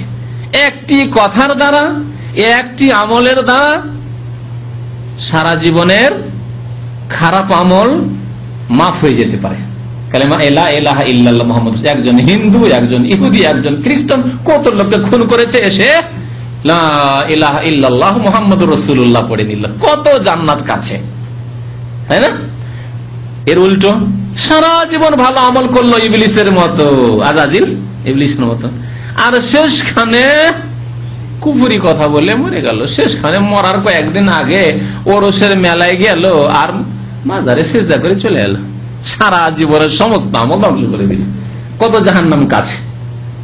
তাহলে জান্নাত যেমন কাছে তেমন জাহান্নামও কাছে। তাহলে জান্নাতকে কাছিয়ে রাখতে হবে সবসময়। আমাদের করণীয় এই নয় যে জান্নাত ভাগ্যে থাকলে হয়েই যাবে, এটা নয়, এটা বেকুফের পরিচয়। অনেক বেকুফ আছে জান্নাত ভাগ্যে থাকলে কোনো ওসিলা হয়ে যাবে না। আপনি ওসিলা তৈরি করবেন, তাহলে তো মাধ্যম হচ্ছে ইমান আর সৎ আমল, তাহলে ইমান সৎ আমলের উপরে থাকতে হবে। জান্নাতকে তাহলে সবসময় কাছাকাছি রাখতে হবে, আর জাহান্নামকে সবসময় দূরে করার চেষ্টা করতে হবে। ইত্তাকুন নারা ওয়ালাউ বিশিক্কি তামরা, নবী সাল্লাল্লাহু আলাইহি ওয়াসাল্লাম বলছেন তোমরা জাহান্নাম থেকে বাঁচো যদিও খেজুরের একটি অংশ দিও। পয়সা নেই বেশি, 8 আনা পয়সা আছে, 8 আনা পয়সা আল্লাহর রাস্তায় দান করে জাহান্নাম থেকে বাঁচার ব্যবস্থা নাও। একটা গরিবকে খেতে দেবেন বাড়িতে, খাবার নেই, বাসি পান্তা ভাত আছে, ও পান্তা ভাত দিয়ে জাহান্নাম থেকে বাঁচার ব্যবস্থা করেন, যে কিছু নেই আমার বাড়িতে তাজা, ওই বাসি ভাত দিয়ে, বাসি ভাত আমিও খাবো, আমিও ওই গরিবকে খাওয়াবো, জান্নাতে যাবো। জি, তো জান্নাত এবং জাহান্নাম মানুষের এত কাছে। আব্দুল্লাহ রাদিয়াল্লাহু তাআলা আনহু, আব্দুল্লাহ বিন মাসউদ রাদিয়াল্লাহু তাআলা বর্ণনা করেছেন হাদিস, কালান নবী সাল্লাল্লাহু আলাইহি ওয়াসাল্লাম, নবী করিম সাল্লাল্লাহু আলাইহি ওয়াসাল্লাম ইরশাদ করেছেন, আল জান্নাতু আকরাবু ইলা আহাদিকুম মিন শিরাকি নালিহি, জান্নাত তোমাদের অত্যন্ত নিকটবর্তী। কিসের নিকটবর্তী? কিসের চাইতে? মিন শিরাকি নালিহি, জুতার বা স্যান্ডেল, নাল বলে স্যান্ডেলকে, আসলে স্যান্ডেলের যে ফিতা রয়েছে এই ফিতার চাইতেও নিকটবর্তী হচ্ছে জান্নাত। অর্থাৎ সৎ আমল যদি করে যান জান্নাত নিকটে, আর এইভাবে যদি মওত পর্যন্ত সৎ আমলের উপর থাকতে পারেন তো জান্নাত খুব নিকটে। আলাতুল জান্নাত, আলাতুল বুঝেন না, ডাইরেক্ট জান্নাত। আর যদি অসৎ আমল হয়ে যায়, আল্লাহ না করে, আর আল্লাহ না করে তখনই মরণ চলে এলো। একদিন রাত্রে গুনাহ করলেন, এমন গুনাহ করলেন যে মাফ হওয়ার নাই, হ্যাঁ, তারপরে আল্লাহ না করে সেদিন হার্ট অ্যাটাক খেয়ে মরণ হয়ে গেল, মত হয়ে গেল। মদ খেয়ে, অনেকে মদ খেয়ে মারা যায়, অনেকে হিরোইন খেয়ে, গাঁজা খেয়ে মারা যায়, হ্যাঁ, ওই অবস্থায় মারা গেল। জাহান্নাম কত কাছে, জাহান্নাম কত কাছে। জেনা করে মারা গেল, জি, জেনা করতে গিয়ে মারা গেল, গোনা করতে গিয়ে মারা গেল, চুরি করতে গিয়ে ধরা পড়লো আর গণপিটুনিতে মারা গেল, এরকম মরছে না চোর ডাকাত? হ্যাঁ, কত জাহান্নাম কাছে। জি, এবং জাহান্নামও অনুরূপ, নবী করিম সাল্লাল্লাহু আলাইহি ওয়াসাল্লাম বলছেন। আর একটি হাদিস ইমাম বুখারী রাহমাতুল্লাহ এখানে উল্লেখ করেছেন, আবু হুরায়রা রাদিয়াল্লাহু তাআলা আনহু বর্ণনা করেছেন, আনিন নবী সাল্লাল্লাহু আলাইহি ওয়াসাল্লাম, নবী করিম সাল্লাল্লাহু আলাইহি ওয়াসাল্লাম ইরশাদ করেছেন, আসদাকু বাইতিন কালাহু শাইর, সবচাইতে সত্য কবিতা, বাইত কবিতাকে বলা হয়, সবচাইতে সত্য কবিতা যা কোরআন সম্মত আর হাদিস সম্মত, এই জন্য আসদাকু বাইত বলা হয়েছে। সত্য কথা হচ্ছে কোরআনের কথা, সত্য কথা হচ্ছে নবী করিম সাল্লাল্লাহু আলাইহি ওয়াসাল্লামের কথা, হাদিসের কথা। আর হাদিস কোরআনের সমর্থিত কথা যদি হয় তাহলে সেটিও সত্য, ঠিক কিনা, যদিও সেটি কবিতা। তো লাবিদ বলে একজন শায়ের কবি ছিলেন নবী করিম সাল্লাল্লাহু আলাইহি ওয়াসাল্লামের জামানায়। লাবিদ বলে একজন শায়ের ছিলেন, কবি। তিনি বলেছেন, আলা কুল্লু শাইইন মা খালাল্লাহ বাতিলু ওয়া কুল্লু নাঈমিন লা মুহালাতা যাইলু। এর দুটি অংশ, কবিতার দুটি অংশ থাকে, একে আরবিতে মিসরা বলে। তো একটি অংশ নবী করিম সাল্লাল্লাহু আলাইহি ওয়াসাল্লাম বলেছেন, কারণ এটি হচ্ছে আকীদা, সঠিক আকীদা সম্মত কি, আর আরেকটিতে একটু আপত্তি আছে, তাই নবী সাল্লাল্লাহু আলাইহি ওয়াসাল্লাম ওইটুকু বলেননি। আর এই কবিতাটি তিনি পাঠ করেছিলেন জাহিলিয়াতের যুগে, কুফরি অবস্থায়। এ লাবিদ বলেছেন, আলা কুল্লু শাইইন, জেনে রেখো, কুল্লু শাইইন মা খালাল্লাহ, আল্লাহ ছাড়া পৃথিবীতে যা কিছুই আছে তা হচ্ছে ধ্বংসশীল, বাতিল। আল্লাহ ছাড়া যা কিছু আছে তা হচ্ছে বাতিল। বাতিল মানে এখানে ধ্বংসশীল। পৃথিবীতে যা কিছু আছে সব ধ্বংস হয়ে যাবে আল্লাহ ছাড়া। আল্লাহ রাব্বুল আলামিন একমাত্র আল হাইয়ুল কাইয়ুম, এবং আল্লাহ রাব্বুল আলামিন ঈমান এবং সৎ আমলের যে আমলনামা আছে বাকি রাখবেন, আরে সেটা কাজে আসবে, এই দিক দিয়ে সেটা বাকি থাকবে। কিন্তু আল্লাহ রাব্বুল আলামিনের সত্তা ছাড়া পৃথিবীতে কোনো কিছুই বাকি থাকবে না, সব ধ্বংস হবে। এমনকি কোরআনে কারীমের কুল্লু শাইইন হালিকুন ইল্লা ওয়াজহু ওয়া ইয়াবকা ওয়াজহু রাব্বিকা যুল জালালি ওয়াল ইকরাম, সবকিছু ধ্বংস হয়ে যাবে। এর আলোকে ওলামারা বলেছেন যে ফেরেশতাদেরও একদিন মওত হবে, সবকিছু ধ্বংস হবে পৃথিবী। কুল্লু মান আলাইহা ফান, সবকিছুই ফানা হয়ে যাবে, ধ্বংস হয়ে যাবে। তো আলা কুল্লু শাইইন মা খালাল্লাহ বাতিল, আল্লাহ ছাড়া সবকিছুই বাতিল, এবং আল্লাহ রাব্বুল আলামিন যা কিছু রাখবেন তাই থাকবে। ওয়া কুল্লু নাঈমিন, দ্বিতীয় অংশটুকু কি ছিল তা বলে দিই, কেন আপত্তিকর সেটি। তাতে ছিল ওয়া কুল্লু নাঈমিন লা মুহালাতা যাইলু, এবং যা কিছু পৃথিবীর নিয়ামত আছে, পৃথিবীতে যা ভোগের বস্তু আছে, নাঈম মানে ভোগের বস্তু, যা কিছু ভোগের বস্তু আছে তা যাইলু, ধ্বংসশীল। তাহলে শুধু পৃথিবীর কথা বললে তো ঠিক আছে, ঠিক কিনা? পৃথিবীর যত কিছু ভোগের বস্তু আছে সব ধ্বংসশীল। স্বামী স্ত্রী যে সম্ভোগের জীবন, ধ্বংসশীল। ছেলে মেয়েদের যে ভোগ, একটা ছেলে মেয়ে বাবাকে ভোগ করছে, বাবার আদর, মায়ের আদর ভোগ করছে, ধ্বংসশীল। ধন সম্পদ ধ্বংসশীল, ঘর বাড়ি ধ্বংসশীল, গাড়ি বাড়ি নারী, পৃথিবীর সবকিছুই, টাকা পয়সা সব ধ্বংসশীল। তাহলে দুনিয়ার নিয়ামত ধ্বংসশীল। কিন্তু এখানে কবি বলেছেন কুল্লু নাঈমিন, আর কুফরের অবস্থায় যেহেতু এই কবিতা তিনি রচনা করেছিলেন, তা এখানে একটি ফল্ট এই থেকে গেছে, কুল্লু নাঈম, সমস্ত ভোগের বস্তু হচ্ছে ধ্বংসশীল, যাইলু, একদিন ধ্বংস হয়ে যাবে। সমস্ত ভোগের বস্তুর মধ্যে জান্নাত রয়েছে, জান্নাত কি ধ্বংস হবে? জান্নাত ধ্বংস হবে না। এই জন্য যেখানে ধ্বংসের কথা বলা হয়েছে আল্লাহ রাব্বুল বলছে ইল্লা মাশাআল্লাহ। যখন পৃথিবী সিংহায় ফুৎকারে, ইসরাফিলের সিংহায় ফুৎকারে সবকিছু ধ্বংস হবে, তখন আল্লাহ বলেছেন ইল্লা মানশা আল্লাহ, তবে যা কিছু বা যাকে আল্লাহ চাইবেন। তো তাহলে জান্নাত, জান্নাতের নিয়ামত, জান্নাতের হুরে ঈন, জান্নাতের ফল ফ্রুট, জান্নাতের ভোগের বস্তুগুলি, এগুলি থাকবে না? থাকবে না। আর জান্নাত সৃষ্টি হয়ে আছে, এটি হচ্ছে আমাদের আকীদা, ঈমান। জান্নাত তৈরি হয়ে আছে এবং তা থাকবে। এই জন্য নবী করিম সাল্লাল্লাহু আলাইহি ওয়াসাল্লাম দ্বিতীয় অংশটুকু পড়েননি, কারণ এটি ইসলামী আকীদার পরিপন্থী, বিরোধী। সব নিয়ামত ধ্বংস হবে না, জান্নাতের নিয়ামত অবশিষ্ট থাকবে এবং চিরকাল থাকবে, খালিদিনা ফিহা আবাদা। আর বাকি যত নিয়ামত রয়েছে, যত ভোগের বস্তু রয়েছে, দুনিয়ার সবকিছুই ধ্বংস হয়ে যাবে। আল্লাহ রাব্বুল আলামিন আমাদেরকে নেক আমলের যেন তৌফিক দান করেন, আমাদের গুনাহ খাতা যেন মাফ করে দেন, আমাদেরকে যেন জান্নাতুল ফিরদাউস দান করেন।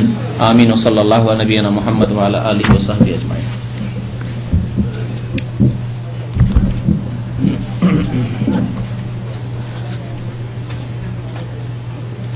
বেতর নামাজে দোয়ায় কুনুত পড়ার পর বাংলায় দোয়া করা যাবে না? যাবে না।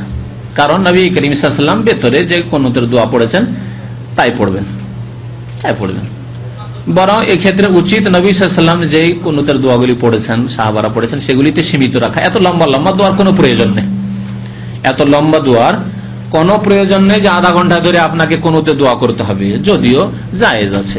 তারপরে যদি করতে হয় তো মাসুর দোয়া, অর্থাৎ নবী সাল্লাল্লাহু আলাইহি ওয়াসাল্লাম যে দোয়াগুলি করেছেন অন্য অন্য সময় সেই দোয়াগুলি করেন, হাদিসে বর্ণিত দোয়া। নিজের বানাওয়াট দোয়া না করাই উচিত, না বানাওয়াট দোয়া না করাই উচিত। আরবিতে হইলে ও, সুতরাং বাংলায় নামাজের মধ্যে এরকম দোয়া করা যাবে না।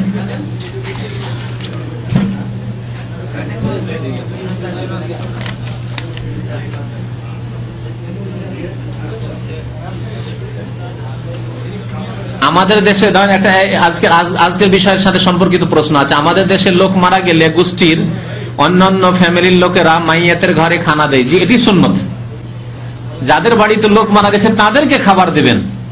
জাফর যখন শহীদ হয়েছেন রাদিয়াল্লাহু তাআলা, নবী সাল্লাল্লাহু আলাইহি ওয়াসাল্লামের চাচাতো ভাই আলীর আপন ভাই, তখন নবী সাল্লাল্লাহু তার ছোট ছোট বাচ্চারা ছিল, খুব কাঁদাকাটি করছিলেন, নাবালক সব খুব ছেলে ছিল, আর তার স্ত্রী খুব কাঁদাকাটি করছিলেন। নবী সাল্লাল্লাহু বললেন যে ইসনাউলি আলে জাফর তাআমান, জাফরের পরিবারের জন্য তোমরা খাবার তৈরি করে দিয়ে পাঠাও। তো 3 দিন পর্যন্ত, 3 দিন যেহেতু শোকের দিন, 3 দিন আত্মীয় স্বজনরা খাওয়াবে মাইয়েত যে বাড়িতে হয়েছে সেই বাড়ির লোকদেরকে, তারা খাওয়াবে না, কবরদার না। এমনকি তাদের যদি মেহমান আসে, দূরের মেহমান, তাহলে গ্রামের লোকেরা খাওয়াবে, তারা খাওয়াবে না। তারা যদি না করে খাবার তৈরি, কোনো দোষ নেই, কোনো আইব নেই। তবে তারা যদি ধৈর্য ধারণ করে, আমার বাড়ি মেহমান এসেছে, আজকে তৈরি করে খাওয়াবো, কোনো মেহমানকে খাওয়াবে, কিন্তু গ্রামের লোকে খাওয়াবে, ভোজ করে খাওয়াবে, এটি বিদআত, হিন্দুদের প্রথা। সাল্লাল্লাহু আলাইহি ওয়া মুহাম্মদ ওয়া আলা আলিহি ওয়া সাহবিহি। 3 দিনের বেশি দরকার নেই, কারণ 3 দিনের বেশি শোক করা জায়েজ নয়। হ্যাঁ, রান্না বান্না বন্ধ রাখবে, 3 দিনের বেশি জায়েজ হবে না।